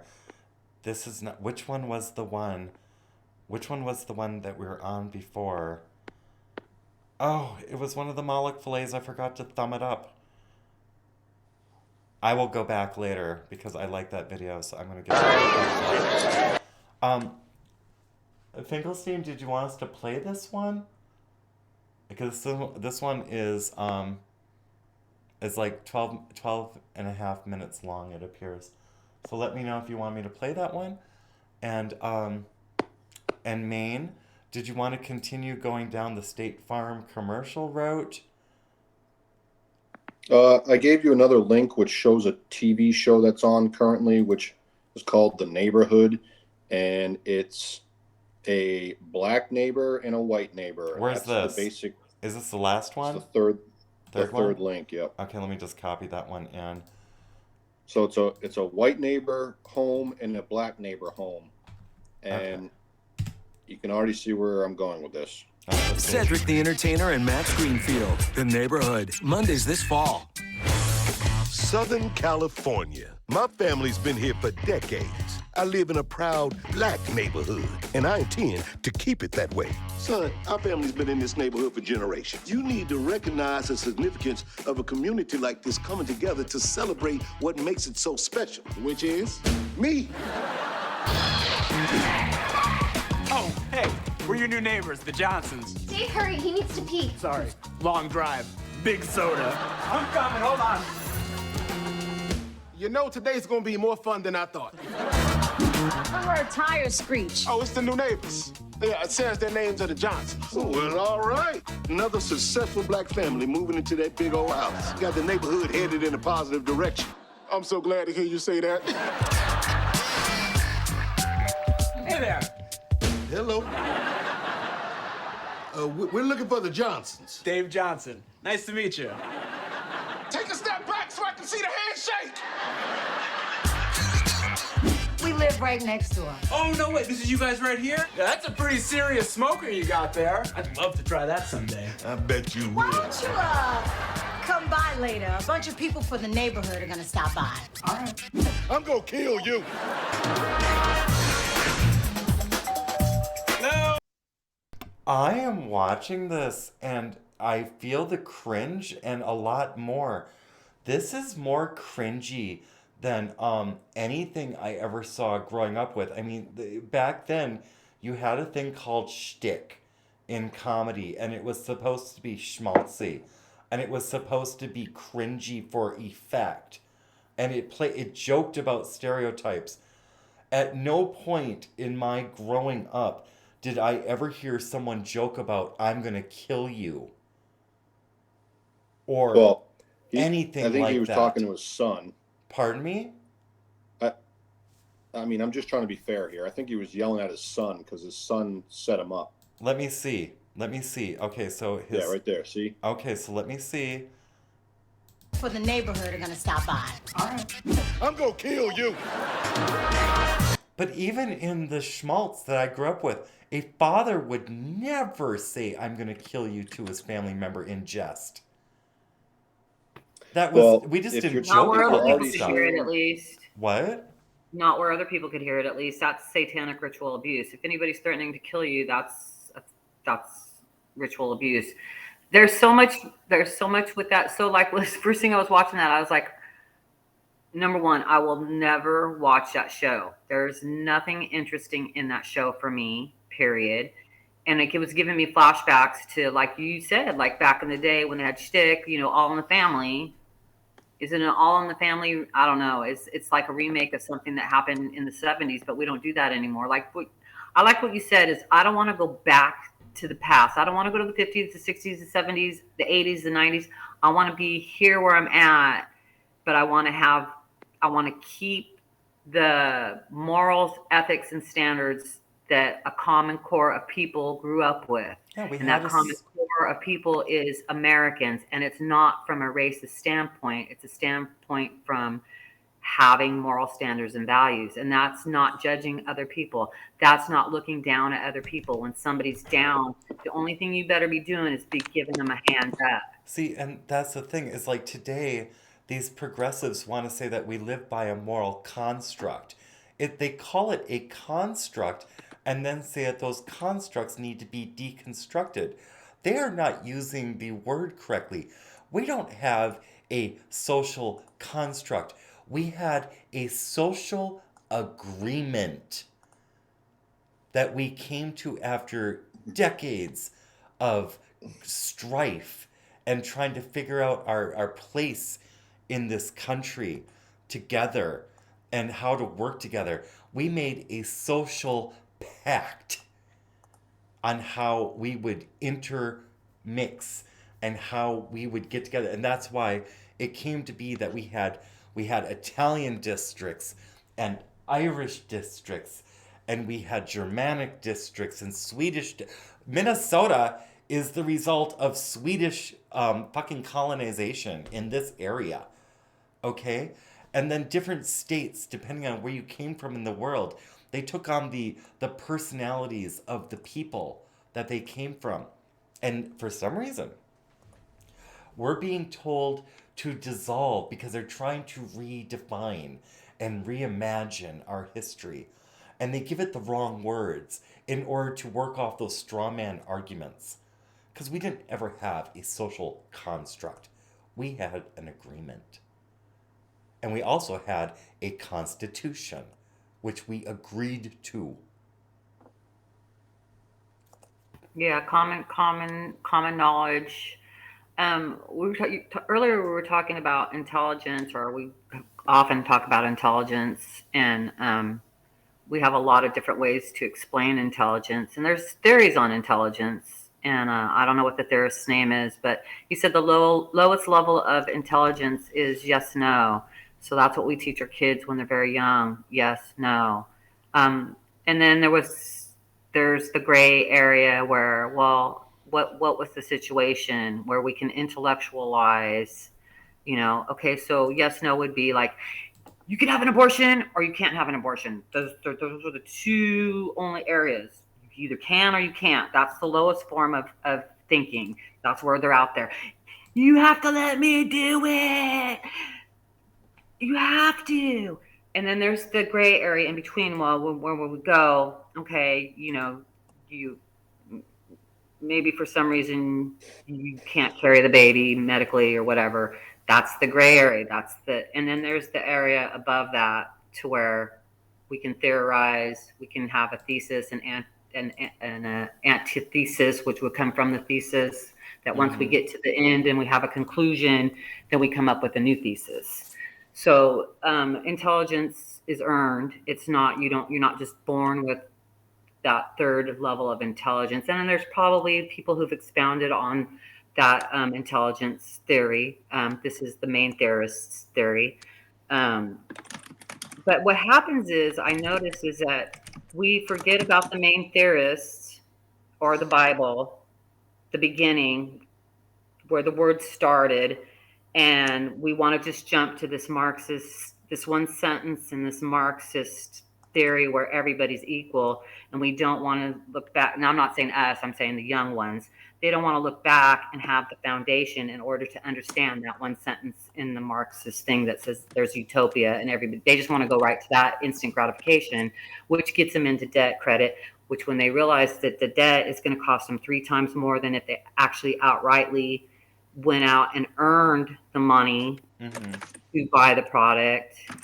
And anybody can earn money. My dad came from a third world country or a first world country. I don't really know. I really don't know what it was. But he would say that he had to beg a quarter from his dad to feed him and his mother.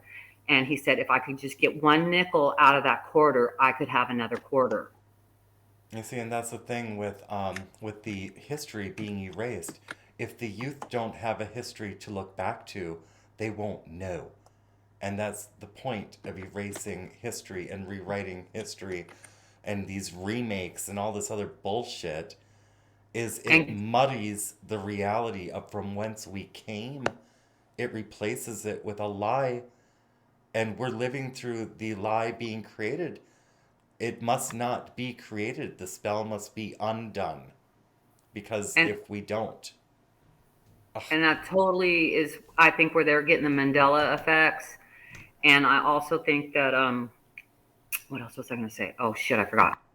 Well, if you remember, we can bring it up. Does anyone, Maine, would you like us to continue with this this commercial, this trailer for this? Well, all it does is get cringier, and it just the whole fucking deal with this show is the black man, Cedric the Entertainer is his name. Yes. The black man and the black family are the cool, hip, we're in the right, we know everything family, and the white family is the I'm a fucking dummy. I do dumb white shit. Like that's literally the fucking role of the white guy in this show. Is to look stupid and say corny, dumb, stupid white guy shit, and then the black people look at them with a face and point and go, "Man, you stupid man!" Like it's just fucking dumb. It's dumb. They don't realize, I mean, if people don't realize that all that's right happening is they're reviving racism, then I feel sorry for them. Like, it's the classic, the white guy goes in for a high five when the black guy's trying to do the dap thing with the hand. Right. And then the white guy misses the high five.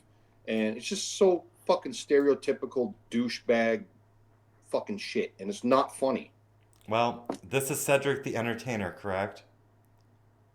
The black guy, yeah. Okay, Cedric, I've got something to say. Cedric, if anyone ever sends you this clip or anything like that, I just want to say thank you so much, Cedric, for keeping people on the plantation. Bravo, sir.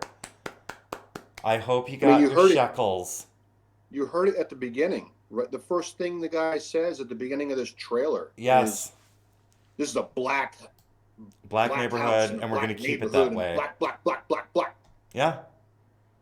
It's like just the race baiting, like right off the bat. It's like people, Cedric. Okay. This is how you want to make your money? The classic, the cliche. Imagine if it were the other way around, that whole thing. Well, there's no way that show would work. No. If it was the white neighborhood with the dumb black family that comes in, and then they all make fun of them. And guys, what is this? The Jeffersons. What is this splattered all over the neighborhood side? You see all this spatter? What does that look like to you? Dirt, grime. Could it be blood? Okay. I would like to play this next video, and I think we might be wrapping up. There's one more thing I'd like to play after this video, and it's from Brad Allen because I thought it was cute as shit. But I want to show this one. And then we may wrap up. We'll see how it goes because I haven't seen this video yet. So here we go.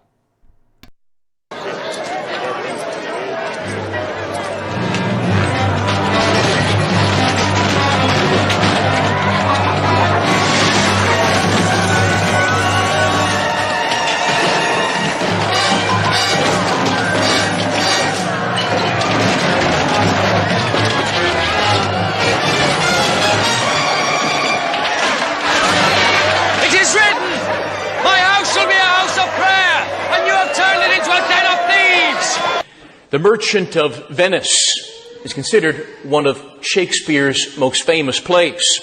In a nutshell, the play is about a man named Antonio, who was a merchant from the Italian city-state of Venice. Antonio is a very joyful man who is always most generous, often lending money to his friends without ever charging any interest. As the play begins, one of Antonio's friends is desperately in need of a loan. And since Antonio has most of his money tied up in investments, he suggests that his friend get a loan from the local moneylender named Shylock. The Jewish character named Shylock practices something called usury, where he seeks to unlawfully gain profit through the lending of money. Shylock serves mammon, not God. Antonio, who provides interest-free loans, and Shylock, who was nothing but a loan shark, despise each other. Now Shylock agrees to provide a loan to Antonio's friend, but if the loan should go unpaid, Shylock demands that he be entitled to a pound of Antonio's own flesh. Pound of flesh has also entered into our vocabulary as a slang for a very unpleasant debt that is owed. But the Merchant of Venice also brings up a topic of the evil and unjust practice of usury, which is not only condemned by sacred scripture and sacred tradition, but is also against the natural law itself. Let's consider an example.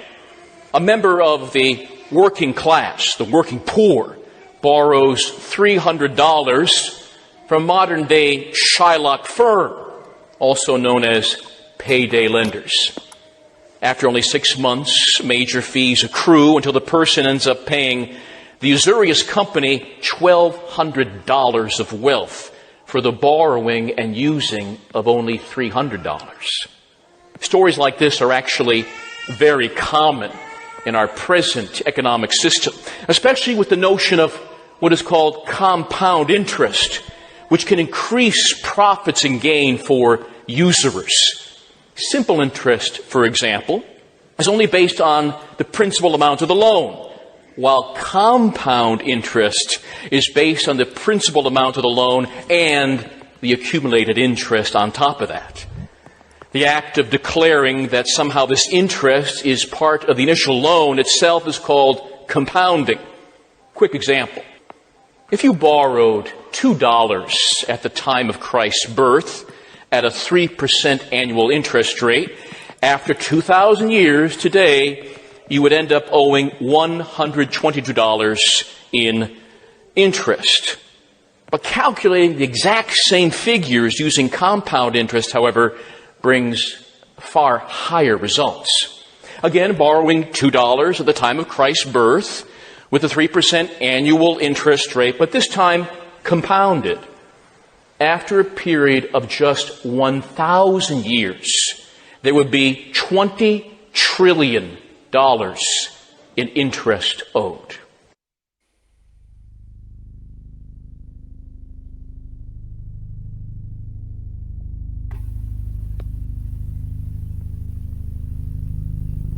Was that the end? No. We see over the decades massive upswings and boons, inevitably followed by massive downswings, recessions, and depressions. usury is always the main cause of any economic collapse.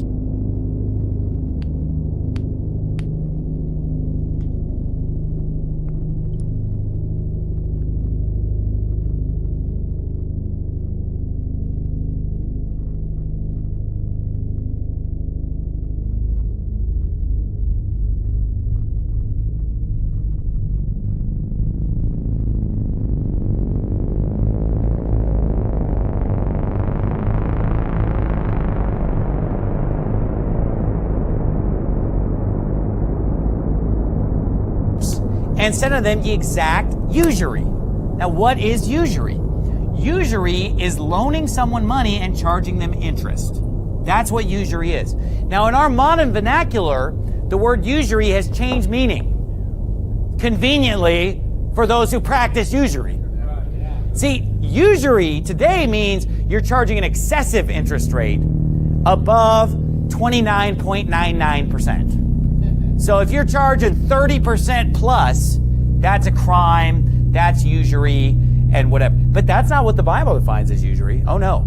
The Bible defines any amount of interest being charged as usury.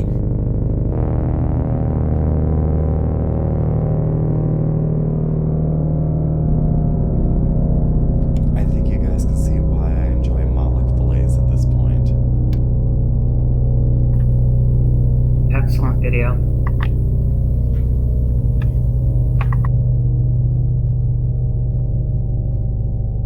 Charging usury. You need to stop exacting this usury. You need to give that money back. This is not an honest way to make money. Loaning money and charging interest. You say, well, that's the banking system. It's a scam. It's a fraud. The whole thing is of the devil. It's wicked. The love of money is the root of all evil.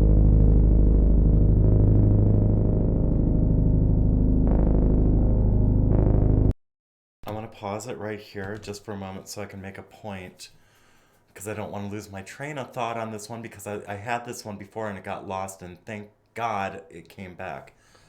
The very same people who would tell you to be embarrassed about filing bankruptcy because they conditioned you into a situation where you've overextended your finances and you're on the precipice of going homeless, those very people who marketed that you consume yourself to death are the same people who will shame you for using a legal escape hatch to get out of that terrible situation so you can get a fresh start to maybe not ever do that again.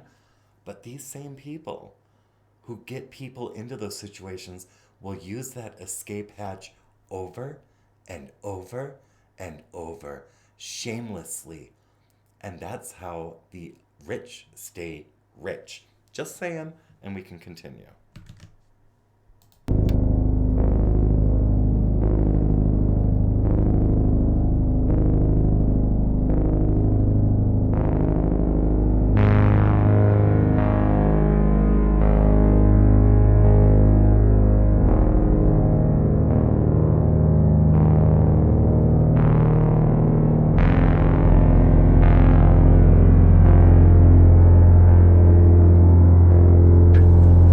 From these Bible passages, and I could give you 100 others, Jews could obviously not be Shylocks to their fellow Jews, and Christians could not act as usurers to anyone, not even their enemies. In fact, the church council of the 12th century threatened all usurers with not having a Christian burial if they died unrepentant.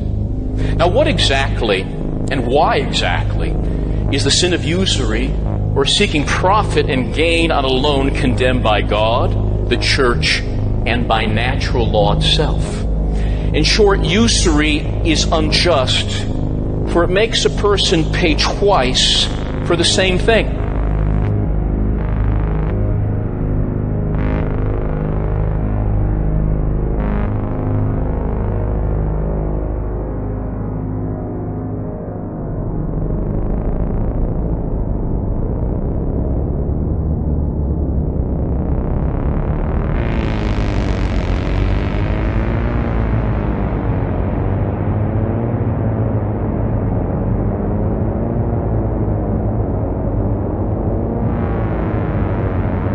since 1950, the United States federal government has paid more than $10 trillion in interest using 2017 value of money. $10 trillion in interest alone in just a few decades.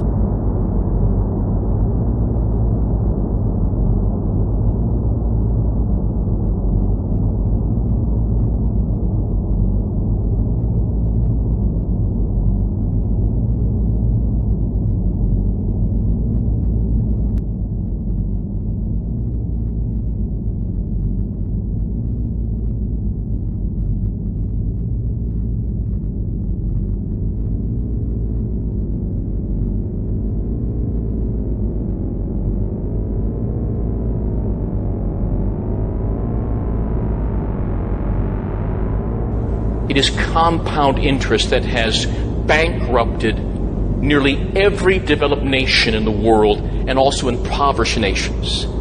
Making usury illegal would virtually eliminate all of these evils and would guarantee a wider distribution of ownership in society. The debt would be 1/3 of its present amount if there were not usury. And furthermore, without usury, money could be used in more productive ways as investment and could produce a just profit.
Now that's vile. Back up one moment, because, okay, I'm not saying that I don't appreciate this, but whoa, I have never seen it visualized this way. Whoa, oh, for fuck's sake, man, Finkelstein, if this is like your original creation, whoa, just whoa, that is very apt.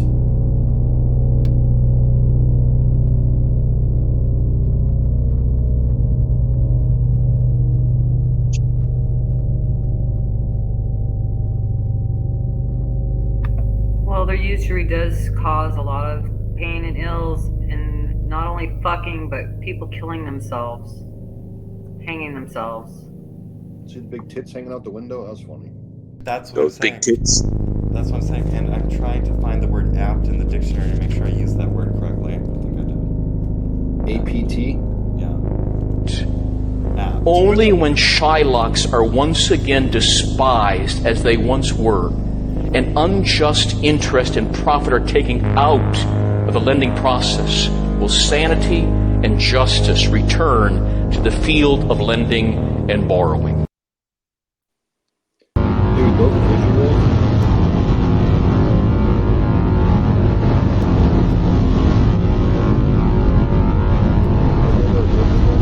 Oh, let that play. Was that it?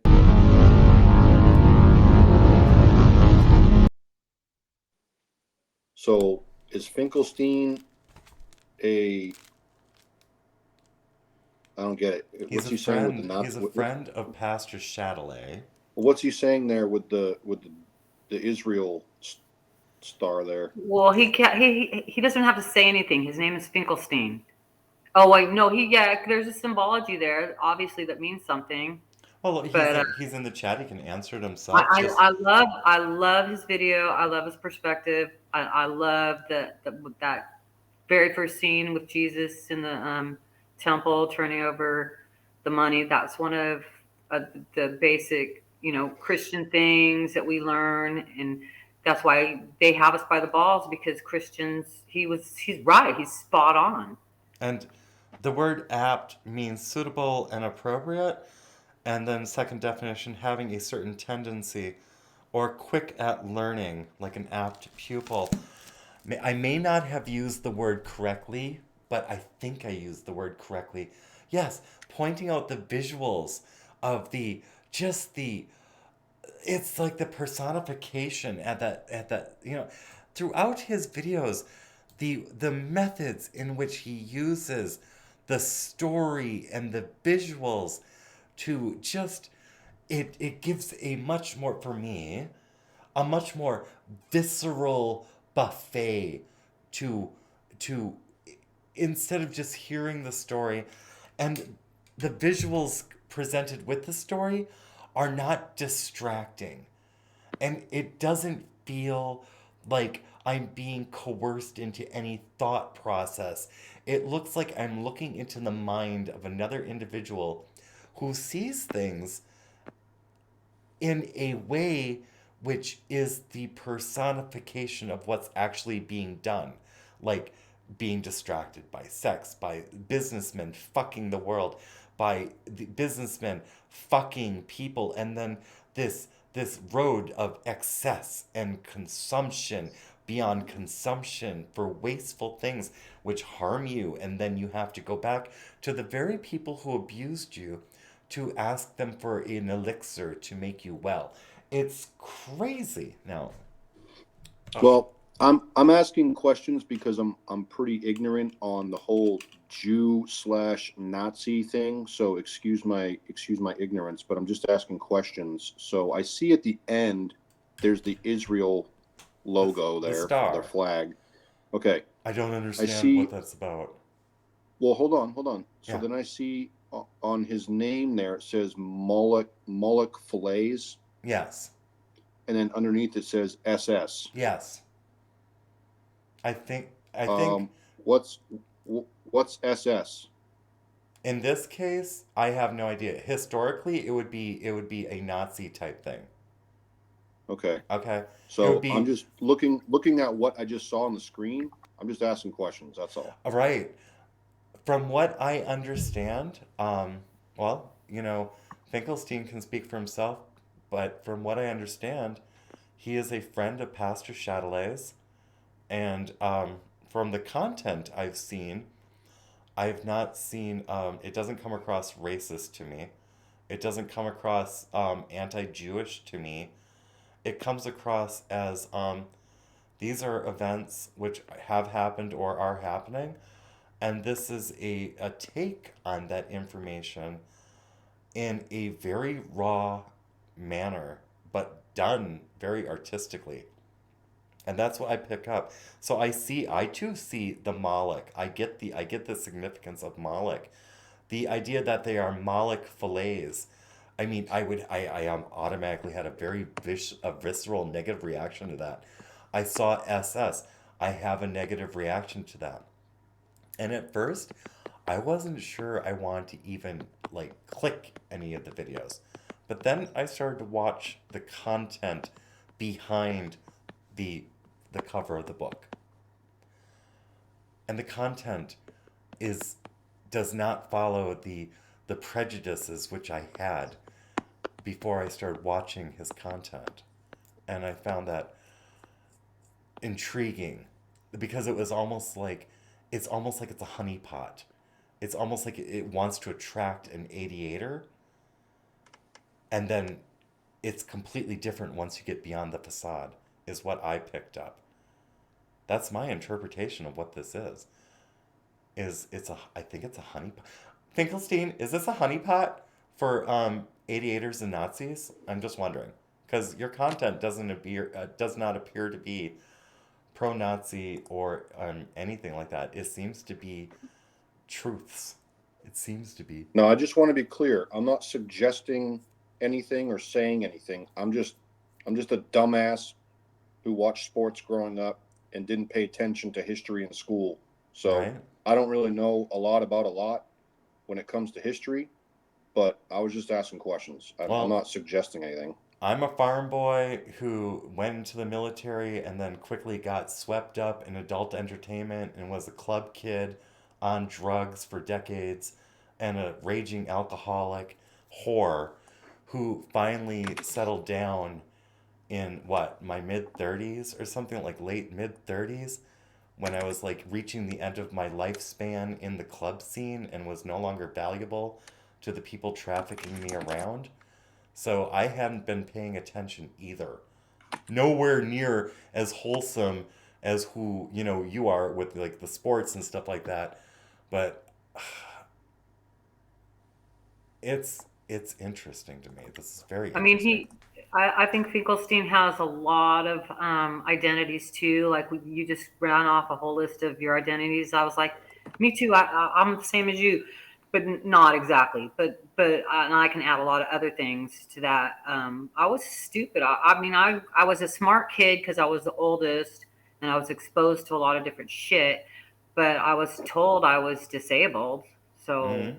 Whatever, that I had learning disabilities. But the main thing was I had a CPSTD. I was always in a traumatized state as a child, not only from family shit, but from society shit and from governmental shit. I was, not the same as what kids are going through now, but we went through the air raid drills and stuff. So I don't want to make this about me though, but I know Finkelstein he can't hide his name. I have a name that is very recognizable. We can't hide our names, so we either have to embrace our name and use that as part of our identifying nature, or we can take an unincorporated personality name. California, mine's identifying my geographical location and that I'm a girl. I don't know why I put girl, because in the beginning of, I do know why I put girl, because in the beginning of the internet, there was not a lot of women. That was what was being told to us, that there's not a lot of women on the internet. And and everybody always asked, what was when in the very beginning, age, sex, and location. That was like the ASL, wasn't it? Yep. Wasn't that what they used? That's what they used. That was like one of the first things you got asked. Very first thing you told was your age, your sex, and your location, because nobody wanted to be talking to fucking kids. Uh-huh. And if you were not, if you were female, I know a lot of guys went on as females. I know that's what they did in the beginning. They had their little role play shit. Maybe they weren't, it wasn't gay, but the internet was obviously used a lot for those kind of interactions. And one of the things before Facebook was dating sites. Then I don't know. I was told originally that Facebook was for genealogical purposes to map families, and we could start mapping families from, California to, and friends and whatever. It was a geolocation thing. Mm-hmm. To locate us. Where are we located? That's all they want to know is where are you located. Now they have the GPS on everybody's phone, so you tell them exactly where you're at. But Finkelstein would have to tell us what all the symbology means to him. We can make some assumptions of what they mean. He can't run away from his name if that's his real, birth name, and that's part of his identity. And that is even if he could be a Christian, he could be a Christian Jew. There's plenty of Christian Jews. So I don't know, but I don't know him. So, or her. I don't even know. It could be a her. I don't even know. I gave her a gender. I gave him a gender. I said I thought he was a man. So I put a gender on him. Mm-hmm. Reverend, I put the chat. I put the Jitsi in the chat. If you want to come on in, go ahead. But I like the stuff. But it's so much to unpack. Like the all-seeing eye. But the original message was that it's usury. That we should be focusing on the usury. And then these are some of the things that are happening with usury. You're going to pay twice as much. Well, now you're going to pay 3 or 4 times as much. Yeah, and like I mentioned during the video, it's like the very same people who set up these financial rules are the very same ones telling you to be ashamed to even consider bankruptcy. And it's like, if that's your option, remember who's telling you to feel the shame. I mean, feel a little shame that you weren't able to manage your finances and your family. Okay, granted, feel a little shame for that. But as far as like these freaking executives trying to tell you to be ashamed when they file bankruptcy every couple of years. They file bankruptcy to clear their books. Fuck that. It's like, try not to do it again in your life ever, but if you feel like bankruptcy is going to give you a fresh start, I say by all means, and then don't make that mistake again. You fell into that trap once. Don't be dumb and fall into it again. Don't live beyond your means. I mean, it takes a certain amount of discipline and self-control. Just, accidents happen. That's one thing. That's why you have a nest egg, like a rainy day fund. This is called, like, responsibility. It's like, ugh, but these, like I said, these people who will tell you to be ashamed use this loophole or this escape hatch. They use it on the regular. So, just saying. Well, and there's a lot of escape hatches that that we don't know. We were never told about. So there's another thing, I don't know why this is coming to my head, but we're not all living on the same calendar. So in the United States, we use the Gregorian calendar. The birth of Christ is the start of our calendar. Okay, so, but Zoroastrian, they're in the year, I don't know what year they're in, I forgot. And it's then long, lots of years. The Jewish calendar is 5,785 or something this year. So there's these different calendars, there's these different times, there's these different things that are going on. So we are playing by the rules of our land. In our land, we were taught, at least for the last 50 years or so, or maybe even, let's go back, maybe not over the last 10 years or the last 20 years. I don't know when the Common Core changed, where we were taught about Christianity. We were taught about Jesus turning the table. We were taught about usury. We were taught those things in church. And then we were brought up to this current time that we're living now, that's based on the Jesus Christ's birthday. And I can't stand that Gloria Steinem bitch, because this is where I learned this shit from. Mm-hmm. I had to see Gloria Steinem at San Jose State, and when she brought that point up to me, I didn't really realize that there was all this juggling on of certain people understand certain things that I don't understand. I can't understand Jesus if I've never heard his name. I can't understand, how my $2 is going to turn into, I don't know what they said, my loan. And there's somebody that still wants to collect that loan that somebody took out 2,000 years ago. Some cultures. That loan's still on the books. Yeah, like in some cultures, I believe it's in North Korea. It might be in China too. Maybe some other. I believe it's more in the Asian territories. Debt can be generational, and even to some extent in the United States and the Western culture, debt can be passed generationally. So, yes, they can extract wealth through the generations by keeping bloodlines in debt. It's a racket. No. All right. I thought Reverend was coming in. I guess not. Reverend is here. Reverend. Hey. Hey. I knew it. I was right. Dr. Reverend. How's the roof going, Rev? It is close to work time. Close to work time. How you doing how you doing? You getting the blessings? Yeah, I'm still a couple thousand short of what I need, but I believe I have enough that I have to get through this next week, because we're gonna have a bunch of rain this week. But I believe I have enough that I can at least get dried in, get all the tar paper down, which will keep the roof dry, and then I can start concentrating on getting shingles. Let's see. I had your link to the Ko-Fi. Let me see. It's in my email. I know that for darn sure. So let me... Make sure you get your vaccine against shingles, Reverend. Oh, yes. Right. Definitely do that. Oh, my God. I need my shingles vaccine so my nipples won't hurt. Oh, yeah. Don't let that happen. Let's see. Where did I put it? My sister would stop sending me emails about the pig and beef orders Stop burying me in then these stupid solar panel contracts. Ugh. Well, I cannot find the link to your Ko-Fi. Reverend, would you like to drop that? I can. Give me just a minute to get my shit together here. Okay, and I'm gonna close my email because And honestly, Lord. too, like with Odysee doing the whole subscription thing, I think Odysee actually takes less out of the money than Ko-Fi or PayPal. Well, then I'll just pull that up. Right. Because you're right. It would probably be best that I heard Odysee only takes 5%. Yeah. Let's just. And Ko-Fi advertises that they don't take any money out, which is true. They don't. Ko-Fi doesn't take any of your money.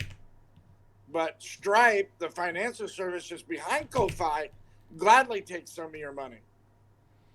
All right, let's go over to the American. Okay, so are you going through at American Citizen or at American Rant? At American Citizen on Odysee. All right, so let's see. If we go to American Citizen and we check out his joint, yeah, he's got his tiers set up.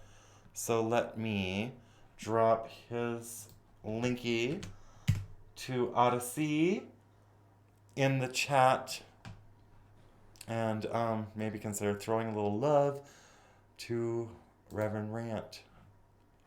Even though 45 and I told him that he was probably going to be fucked.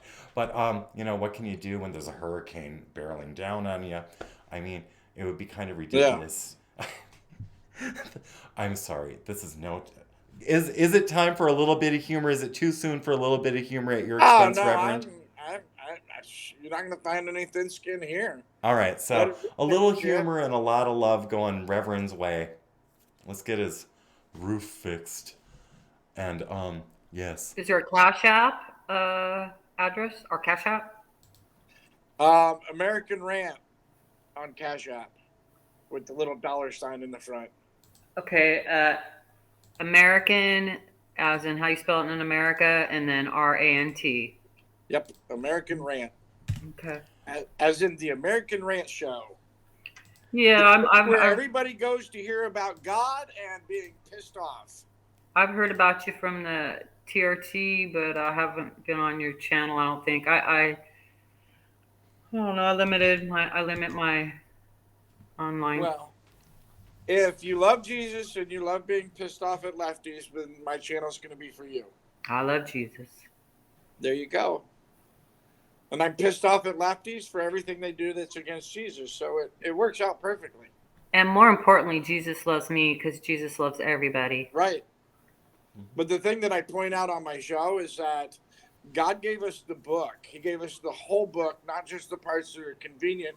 And if we're going to stand on a moral foundation, we have to stand on the entire moral foundation, not just pick and choose what we like or don't like. Yeah, and at the same time, I found that I need to, own full responsibility for some of the things I've done in my life, and the only solace I get out of it is that I'm not the only sinner on this planet, but that's no excuse. It's like, okay, we're all sinful, but that doesn't mean that I get to go and say, oh, well, I'm forgiven. It's like, well, there's a little work involved in that. Forgive yourself, forgive others. That's what Jesus wants us to do. Here's the biggest thing too, though, is you get these people that say that, well, I've lived a good life, so I think I'm going to heaven. No. And here's my answer to this, though. Go up to someone's house and tell them that, hey, I'm a good person, let me live with you. No. Like, go up to a complete stranger and tell them, hey, I just want to live with you. Let me in your house. Oh, I told a Russian woman, I had my stepson on my shoulders, and we were at a fair, and I walked up to a Russian woman and said, give us your car. And she was surprised, and I was just trying to show my stepson that you can't just take what's not yours, because the person will get upset. And I was demonstrating, this woman got upset, and I said, I just wanted to teach this kid a lesson. You don't take what's not yours. It was Very strange, But but memorable. He still remembers that moment. But here's the bigger implication. It's the same thing. Even if you live a good life, if God doesn't know you, why would he let you in his house? If you don't have a relationship with God and God doesn't know you, if God doesn't recognize you as one of his, then why would he invite you in? That's the point. It's not just being a good person, and it's not just, putting forth the effort to be good people, which we should. You have to have a relationship with God. God understands that, he set up a system of justice that we'll never measure up to because we're absolutely fallible. That's why he sent his son for us. He paid the atonement. He paid, the sin debt for us, and we have but to ask for redemption and go to our Father, hang our head, just like a child to a parent, hang our head and say, Dad, I screwed up again. Can you forgive me? Mm-hmm. And if we do that and we have that relationship, that understanding, because I want you guys to understand something. You hear a lot of people pray and they come up with all this, magnanimous verbiage, our Heavenly Father and all this other stuff. I don't do that. When I pray, I talk to God like he's sitting in the room next to me and we're having a conversation. I mean, don't get me wrong, I'm respectful in that whole bit, just like I'm talking to God, but I don't fill it with grandiose bullshit. I talk like I'm talking to God. You get what I'm saying? And that's what it really comes to is having that relationship. I know God already knows exactly what I mean. So sometimes I just say, God, and then sometimes I do Our Father because that's the prayer that my grandfather used to say. But yeah, I mean, you don't have to have some prayer, some special prayer. Just, God, I'm here. Right. And then God will send you a sign that he heard you. And the way I pray is understand that I was created in the image of God, and apparently the image of God is pretty interesting and pretty free-spirited. And why wouldn't my God be like free-spirited and at the same time rational, orderly? Yes. A God of order, not a God of chaos and debauchery. The only thing that I say that I think is very important, there's many occasions when the Bible that, particularly in the gospel, once John 3:16 happened, it gives us clear instruction that we will not get to the Father, we will not get to heaven, but through his son, Jesus Christ. Jesus says, I am the light and I am the way. So when you pray, you must pray, even though you're praying to God, you still have to include, in Jesus' name I pray. You're still you have to go through Jesus. Father. Yes. Yep, through the blood you are cleansed. This is true. It's like that blood's pretty important. That blood's very important. Because without that sacrifice, I according to the way that this works, you nearly have a chance without that act of sacrifice. Yeah. What's that judge? Where is he? In Philadelphia, somewhere, the judge it's got all the videos. Judge O'Brown? No, that they're actual cases where people go before him, but he gets everybody sending in money and he helps, needy people, and he lets people off, and he's always got all these great words of wisdom. I'm sure I know him, and I cannot retrieve his name right now. I'm trying to think of his name. I know who you're talking about too, but I can't think of his name either. Yeah. He's the older dude, and then instead of punishing the person, he has him do something. He always but he always looks for actual justice and not punishment. Some people need to pay their fines, and some people deserve a break, and some people, other people. This is one of the things he does. He gets a lot of people that have put, paid, money ahead for those who are needy or indigent or whatever, and so he'll offer up the idea that somebody else has paid your debt for you. since you can't pay your debt, someone else has paid the debt for you. And it is the same exact thing that God has done by sending, by his son. And this judge, and I don't know why, I watch him all the time, and I don't know why I'm having a brain fart today. Maybe I need more coffee, but he gives like daily examples of exactly how that works. And that's really the ultimate point I was leading to.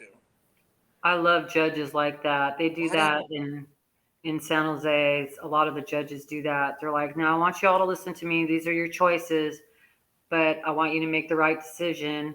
And the judge actually guides you into not getting a fine or whatever. And then if you get up there and you're found guilty and you have to do a fine, you can Providence. You can actually say, hey, judge, yes, I am guilty.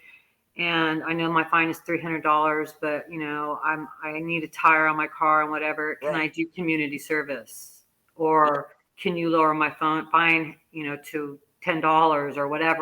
That's all I have for right now. Or can you give me a scheduled payment? Yes, because that's forgiveness. Yes, that's forgiving you. That's not punishing you. So everything doesn't have to be like a physical punishment, because a lot of us already suffer in our heads, and we can't forgive ourselves. We can't forgive ourselves for what we've done.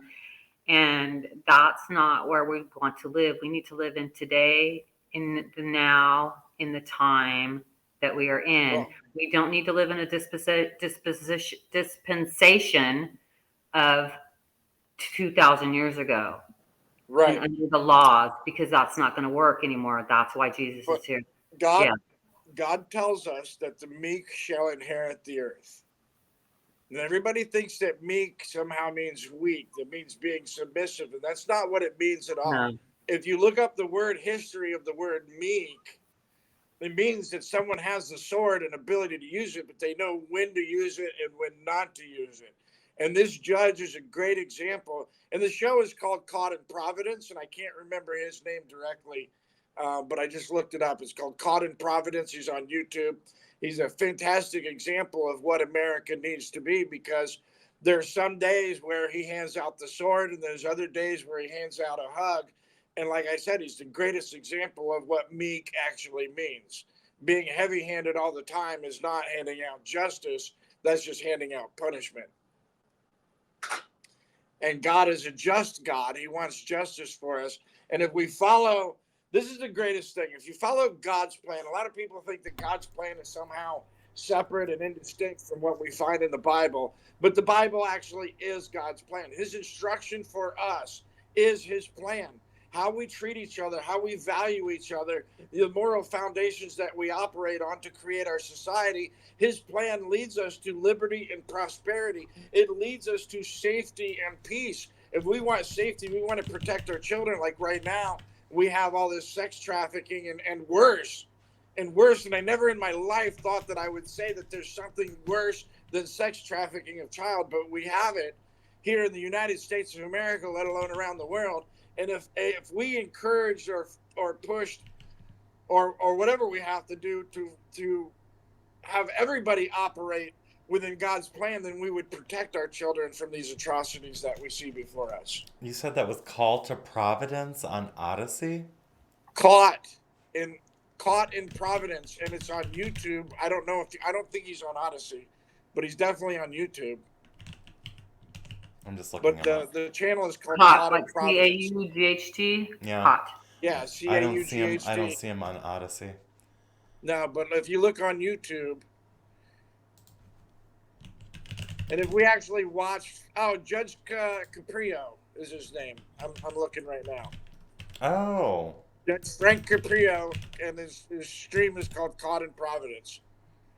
But he's an amazing man, and he's an absolute example of what Christianity stands for, because Douglas Tunstall. A lot of people have the misconception that to be Christians is to somehow be, a feckless soy boy or some form of coward and not stand up. And that's actually the opposite of what the truth is. That's what the Marxism in our churches has taught us, is that we're not supposed to, buck the system, when actually, if you read the good book, God tells us over and over again in that book that we are supposed to stand and fight just only on the right things. And we are supposed to challenge ideas. We're supposed to always seek the truth. It says it in the book of John. You shall know the truth and it will set you free. Were you here earlier for the show when we were watching Malik Filet's video, which went along those same lines? No, I popped right into the end of that. I didn't get to see it. I believe I've been juggling phone calls all morning. Yeah, Finkelstein provided us a video from his BitChute Malik Filet's, and it went over that, starting with Jesus in the temple, and then went into a very interesting video and dissertation about that. Exactly, and that's one of the greatest points too. Is if you think about Jesus in the temple, and everybody says, "Well, what would Jesus do?" Flip over the tables. Flipping tables and whipping people is not out of the realm of possibility. Right? Oh no, Jesus was a terrorism. Righteous anger is righteous and not only acceptable, but expected. I mean, if you think about it like this, all right? If you look at all the stories in the Bible, especially the Old Testament, as a whole, instead of breaking them down into individuals as we tend to do, too many people lawyer the Bible rather than look at the lessons of the Bible. But think about this, okay?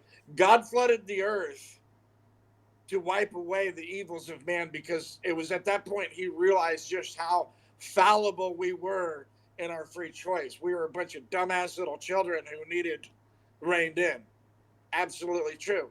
But he also realized once he had done that, and I guess through his own introspection, I don't claim to know what God thinks, but he realized that was not the right way to go about it. So he had to reset his creation basically by giving us the flood. But right after that, he gave us the rainbow as a symbol of his covenant, his promise, and his contract and agreement that he would never flood the earth again.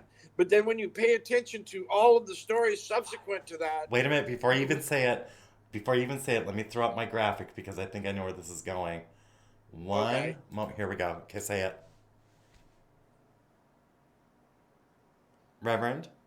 Yeah. Say it. What's next?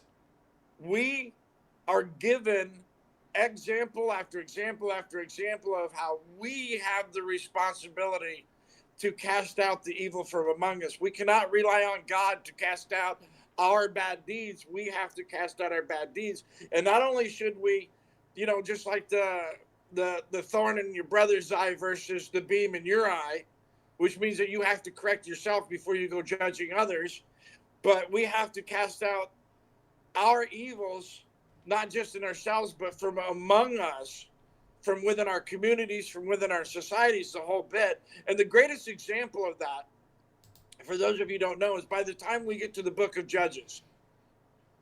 By the time we get to the book of Judges, God delivered the Canaanites unto Judah, and Judah slew 10,000 of them. The Canaanites were descendants of the first evil from Cain. And they were, rapists and pedophiles and all manner, of low people. So God delivered the Canaanites to Judah so that Judah could do what God commanded, and that's to cast out the evil from among us, to raise his sword against those who stand against God. And then here's the best part. Now, most people don't understand this, but God is a firm believer in the two-lesson theory. And the two-lesson theory is exactly this. When you beat someone's ass and you put them on the ground, that's the lesson for them. But when you rear your boot back and kick their face in after they're on the ground, that's the lesson for everybody watching. And that sounds harsh and barbaric, I know. But the fact of the matter is that everything that you do is a lesson for everybody watching. And the reason that I point this out is because directly following Judah slewing the Canaanites on God's command, God also commanded Judah to take the Canaanites' general, and instead of killing him and giving him a warrior's death, they cut off his thumbs and his big toes and sent him back out into the world as a beggar and a pauper, unable to work or hold a sword or to keep his balance or anything else. So all he could do was beg. And he died at the city gates, a impoverished beggar, instead of dying with the honor of being a warrior. And that was the lesson for everybody watching. If you cross God, this is the shit that's going to happen to you. That kind of imagery, especially if you're witnessing it firsthand, can be a very strong motivator.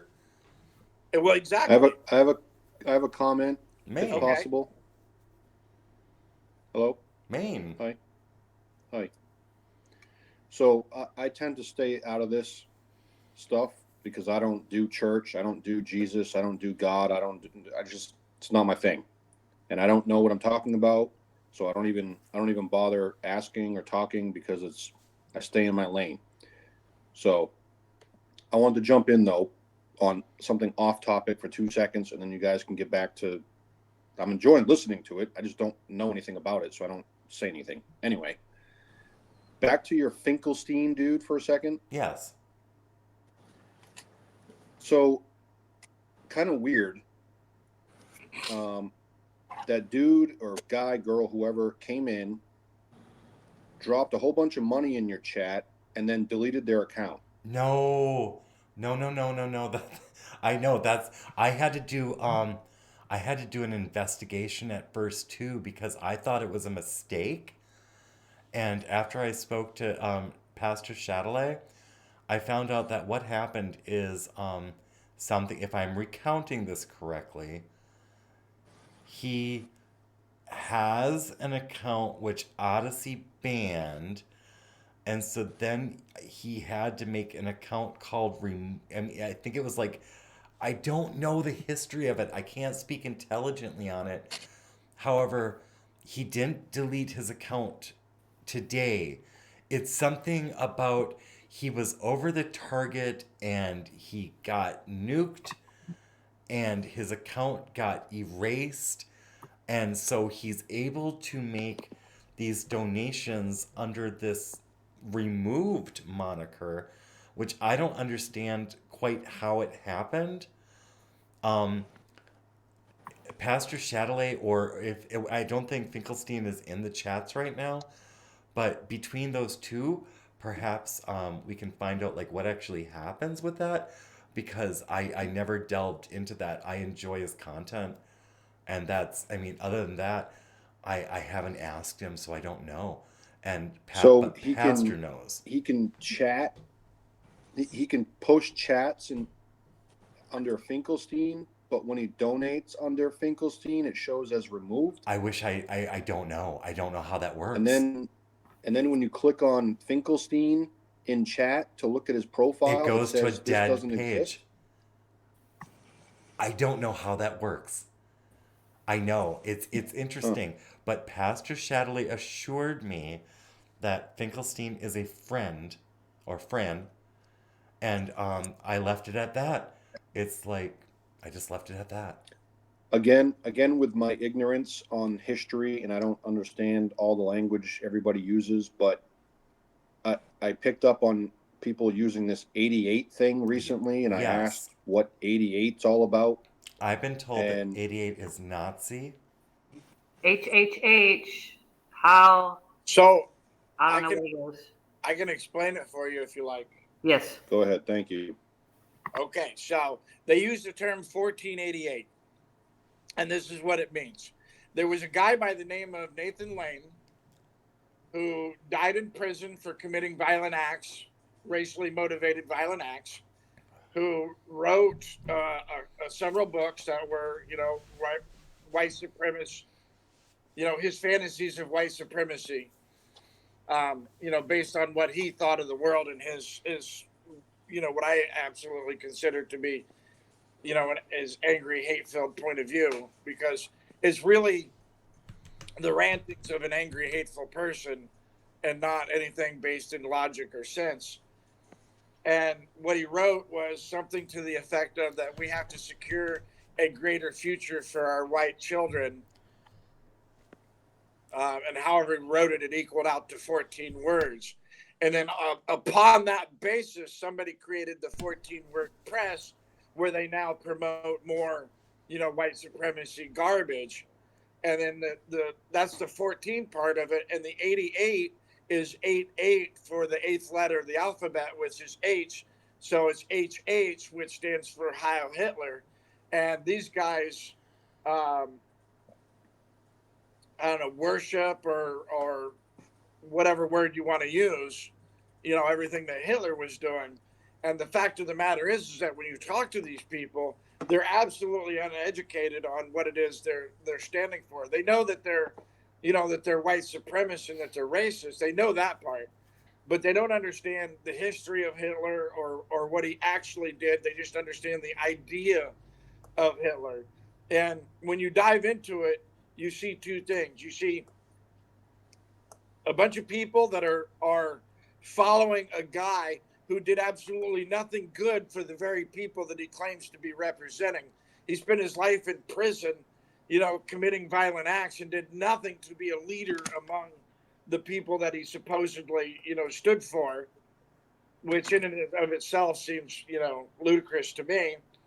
But then also the fact that these guys consider themselves alt-right, they keep coming up with this story that they're somehow ultra right-wing, when in fact they stand for an ideology that is ultra left-wing. It's the name Nazis in German is an acronym for the National Socialist Party. Socialism being an ideology of the left, socialism being an ideology of fascism. And Hitler was the ultimate fascist. See, under Mussolini, fascism, and Mussolini was the one who started the idea of fascism. And fascism is based on the idea of if you bundle sticks together, they're stronger together than they are individually. Therefore, the society supports the one government and not the other way around. And so fascism is just another version or the process of communism and or socialism. But under Mussolini, when the government took control of everybody's lives and businesses and so forth, which they did, right down to the smallest thing, Mussolini had a board of people who were in charge of making those decisions on behalf of society. Hitler was so far gone into his own, radical ideals that literally everything had to go through him, and he trusted nobody else to make decisions for everybody else. So he was the ultimate fascist. Throughout history, there was nobody more fascist than Adolf Hitler, and there was nobody more spouting the term socialist, but was actually totalitarian fascist, and he actually did nothing good for his own people either. And many people don't realize that he actually killed millions of his very own people, and not just German Jews, but even people that were in the group that he spouted that he stood for. Anybody that questioned him slightly, he sent them into the camps as well. Mm-hmm. So all of the ideology behind the idea of 1488 is supremely cognitive dissonance and absolutely anti themselves while claiming to be. And that might be more of an in-depth answer than you were looking for, but that's my take on it. Definitely definitive. Oh, thank you. I love how you're all on, I love how you're all, I think it's on a Tuesday, how you're having all these good questions, and that you're questioning the symbology of things, because that's where they're really getting us, is in symbology, in language, and how we interpret language and how we interpret the symbols, because a lot of things are not spoken, but it comes out in the symbology, and a lot of things have more than one meaning. And gematria is one thing that nobody ever talks about, but you can actually go into a gematria calculator online, and you can put in any word, any name, any number, and it's going to tell you in English. There's three different interpretations of what something will mean. So if you go in there and you put in your own name, it will tell you how it lines up with meanings in It's a double meaning. I don't know. I don't know. I don't know gematria that well. I just know about it. I know about a lot of things. Generally, I just don't know specifics about a lot of things. So I'm So not let me I'm not an expert at gematria. let me ask a question to the three of you, or whoever else is in here, I guess, and what you think this means. So again, I got to keep saying this. I'm not pointing fingers. I'm not suggesting anything. I'm just asking questions. Okay. So based on what Rev just said about what 88 and all that shit, 14 and 88, I'm looking at the donations that Finkelstein gave you. Yes. In Odysee, which we can all see. It's right there in front of us. Yes. 7 days ago, Yes. he donated $88.88. Yes, that raised a red flag. That's why I was like, this must be a mistake. Is like, Okay. and why I immediately went on I went and started asking around. I was like, does anyone know this person? Does anyone know this person? And then So Pastor then, Chatelet informed me of who he was. so then today, Yes. in one of the $25 donations, Yes. he writes, "Existence explained in 14 words." Yes, that was a video. That was one of his So videos. 14 and 88. Yes. All right. I mean, what else is there to, like, Wow. we just talked about that. Yes, what I believe is happening here is that he is using this terminology to honeypot in people who follow that ideology, and then when they open his videos, they're not met with their ideology, they're met with an opposing Yeah. view, is what I'm seeing. Is that it's a honeypot account So called. basically, you can't convert hookers if you don't talk to hookers. So it's kind of like, why do I present the way I do for the DarkTranny? It's because I'm trying to reach an audience of people who are attracted to this kind of like freakish stuff. And then when they come in, they find out, oh shit. It's just like how Axe Truth attracted me. It's like I was attracted to Axe Truth because I thought he fit a certain demographic. And then when I started listening to him, I was like, Oh, oh you just like shit. his eye. Tell the truth. Pardon me? I thought he was Shock G. I thought he was actually, the Humpty dude at first, and I was like, it didn't take me long. It only took me a second to realize it wasn't him. But I mean, literally, like it pulled me in, and then I didn't watch him. I was like, oh, fuck this clown. And I've said this before. And then I was so bored, I couldn't find anything new. I was like, oh, nobody's telling the truth. At that time, I'd been watching border stuff. I've been watching little children be, drugged over the border in front of, border patrol. I was just at my end. I was just like, oh yeah, And so then I was like, oh, well, let me go see what this guy, what Shock G's doing. And immediately he was, talking about things that were, interesting and relative to life. Yeah. And I was like, oh, okay. And I've been watching him. I don't think I missed a show in 4 years. And just like the pond, I had heard about Pastor Chatelet from Salty Cracker before I was actually formally invited by Pastor Chatelet after Pastor Chatelet saw my interview with Axe Truth, where Axe Truth did a spotlight on me. Pastor Chatelet was in attendance, and then I ended up talking to Pastor Chatelet through one of Axe Truth's Wednesday scripture read things. But even before then, I had heard about Pastor Chatelet through the Salty Cracker shows, and I had come into the pond and lurked in the pond before the formal invite and looked at a lot of people in the pond, and I was like, oh, these people are just hateful bigots. And I stopped looking, and then I came back again to like scrutinize, and then I started like looking, and I was like, wait a minute, these guys aren't hateful bigots. It's like I am just a prejudiced fucking, like, I realized that the scales were still on my eyes, that I wasn't seeing clearly. I was still looking through biases.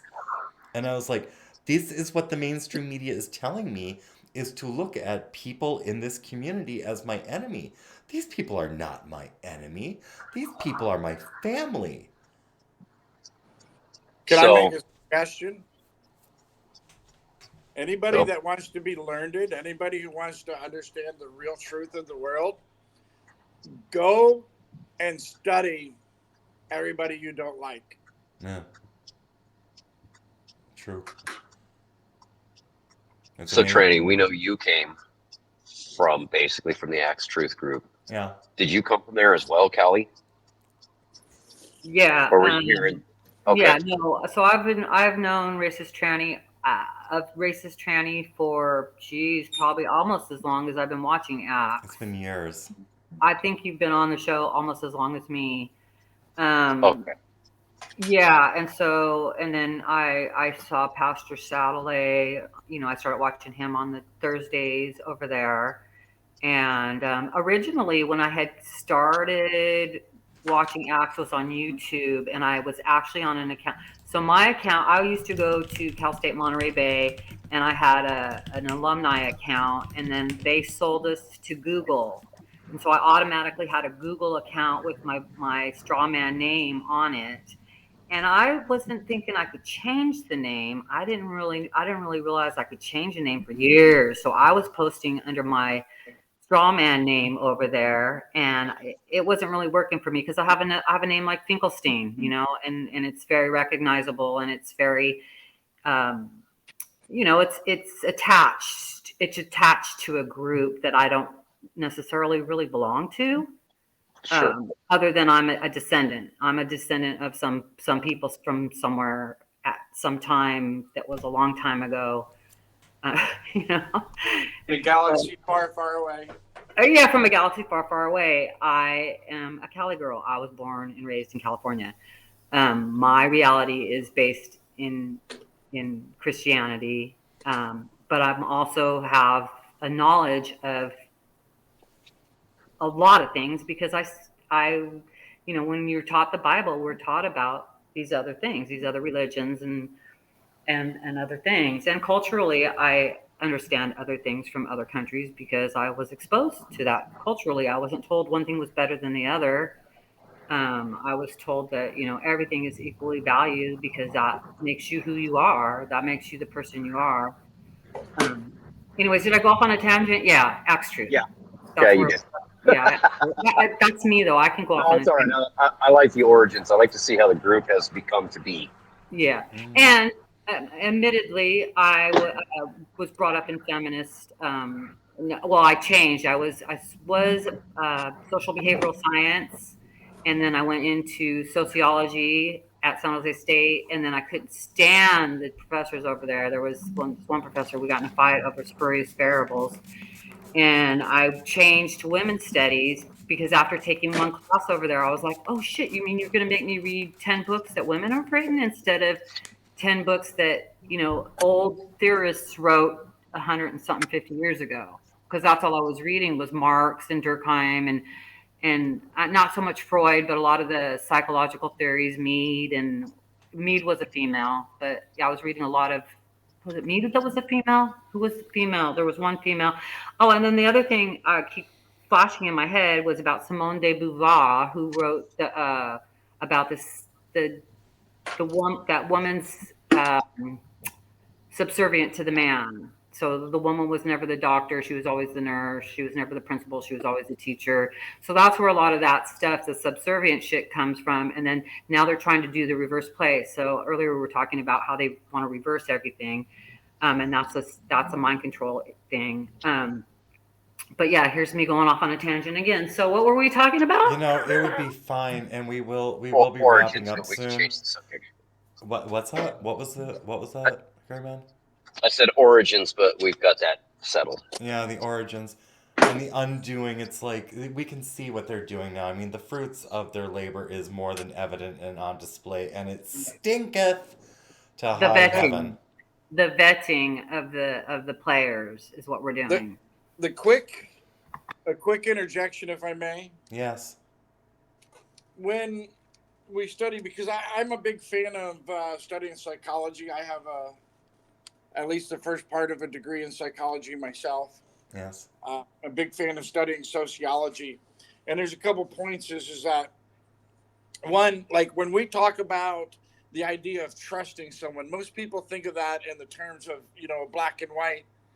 We can either trust them or we can't. But the real truth is that we can trust everybody to be true to their nature. So we have to pay attention to what their nature is. And the question of trust should be based on nature, not on a black or white idea of can or can't. And when we understand people's nature, then that also means we understand their motivations. And it's the same thing with everything else that we're dealing with. When we pay attention to everybody's motivations and what drives them, and what their socio-psychology is based on, or their life scripts, things like that, then we understand the true nature of everybody we look at. And really, that's kind of my point. Not only should we be introspective in understanding ourselves to literally that degree, but we should take the time to understand even those that we most vehemently disagree with, and those that spout, what we find the most, offensive in this world. We should take the time to understand their motivation to do that. Yeah. That's kind of where my origin comes from to an extent. I like the origins because I like to look at the bigger picture. I like to see these groups coming together. I like to see somebody who may have been an adversary become an ally, just through sheer curiosity. Well, and this is kind of how I look at it. I mean, this is it. This is where I came from. I came from the Red Dawn Radio Loyal 9 camp to the pond, and from there everywhere. So I was the first group I've been involved in. I was never involved with any other groups like this. Right. So I like to see where it all comes from to expand my possibilities. And if you understand how the red pill process actually works, not the violent enactment of it. No, the real red pill is done with. Lost in. But if you understand the actual psychology behind the red pill process, then you understand how to start encouraging other people to think for themselves, because that's what red pilling really is. Yeah. Is that we're that's what I'm trying to learn. each other to think for ourselves and quit beating someone else's drum. Yeah, and that's what my husband will say. It's like, you guys sound like a cult. I'm like, how are we a cult when we don't even think alike? It's like none of us think the same way. Well, we are a cult. I suppose we're a cult. But we are. We're the fucking culture club, if there ever was one.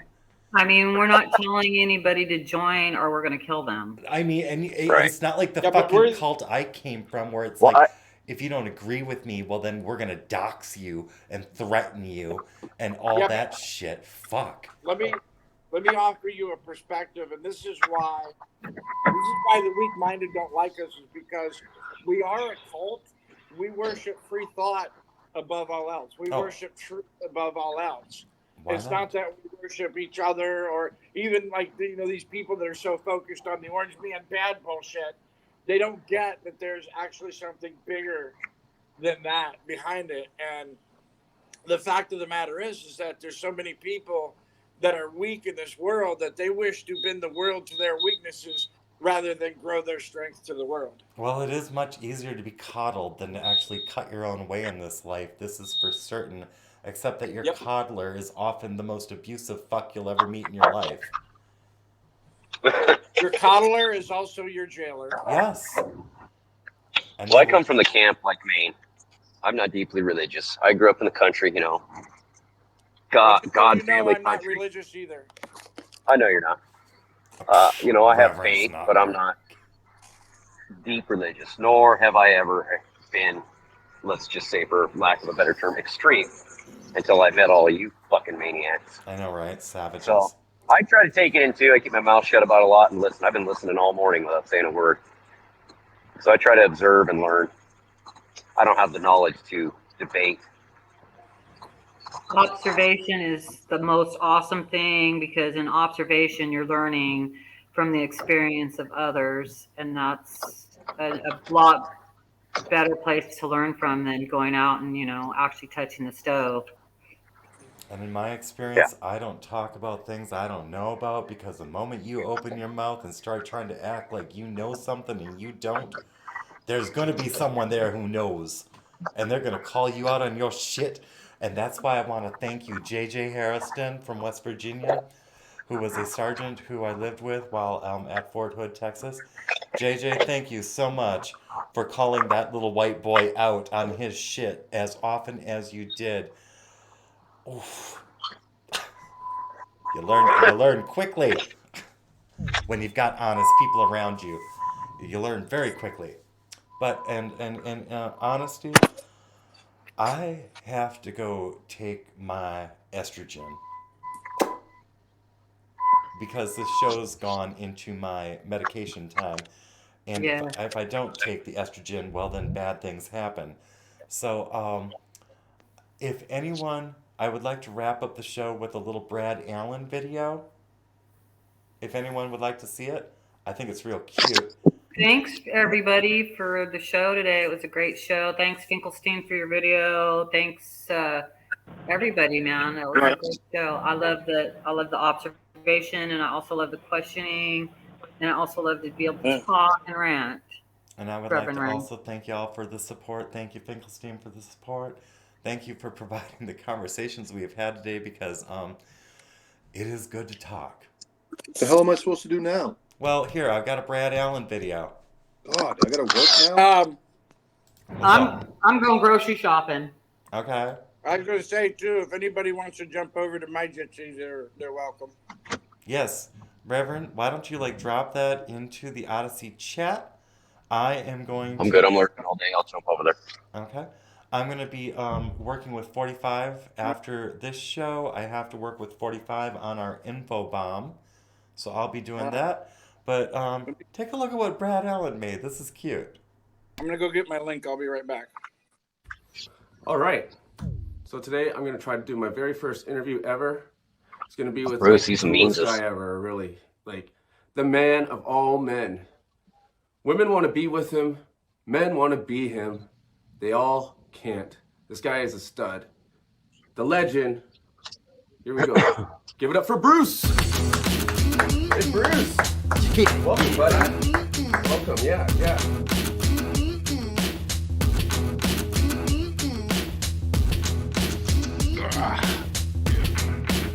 Hey, Brad. Good right. What's up, Brad? Bruce shoots first, then he asks questions later. Ain't no brainer. So, Bruce, how's it going today, man? Hey, I'm good, Brad. How you doing? I'm good. Actually, I'm better than ever. Welcome to the show. The show? What show? I thought we were going to a studio because of this new show you were doing. The fuck is this? Oh, this is for my new show. It's the new show that I'm doing. I thought I told you this. But you said we were going to be live and this is going to be some pimped out studio. But I'm sitting on your wet, shit-colored couch right now in front of a shitty Intel Core i5 computer. I mean, the fuck is this shit? It's older than your mom's. Whoa, what the fuck did you just say? I said your antique piece of shit computer sucks. What? I said it sucks more than your mom does. What you gonna do about it, Brad? What did you just say? What you gonna do? What? You wanna do something? You wanna do something? Yeah, I said your mom. What you gonna do? Fuck you. Let's do this then. Fuck you. Fuck you.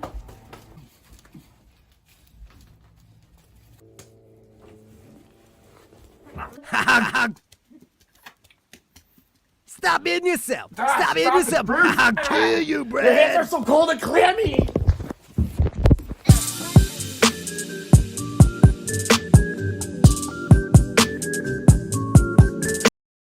And there you go. That was Brad Allen's video from Brad Allen Music on Odysee.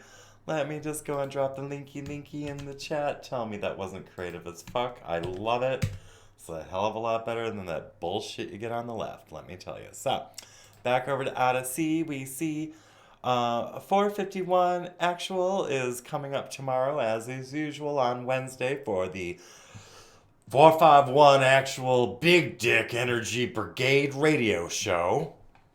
That's coming up. And every day, 24/7 live stream of Pastor Chatelet. So we'll just drop that right on over here as well. Stop on by. Reverend Rant has his Jitsi open, and I believe if you scroll back, you will get his information. Yes, I'd like to thank everyone for joining us today for this show. Tomorrow we are back to our regular pre-show show, and then we will cut off early for 45-1 actual show. I think I've covered everything. Yes. So aside from that, y'all have a blessed day. I'm gonna go take some freaking hormones, and God bless y'all. Talk to you later.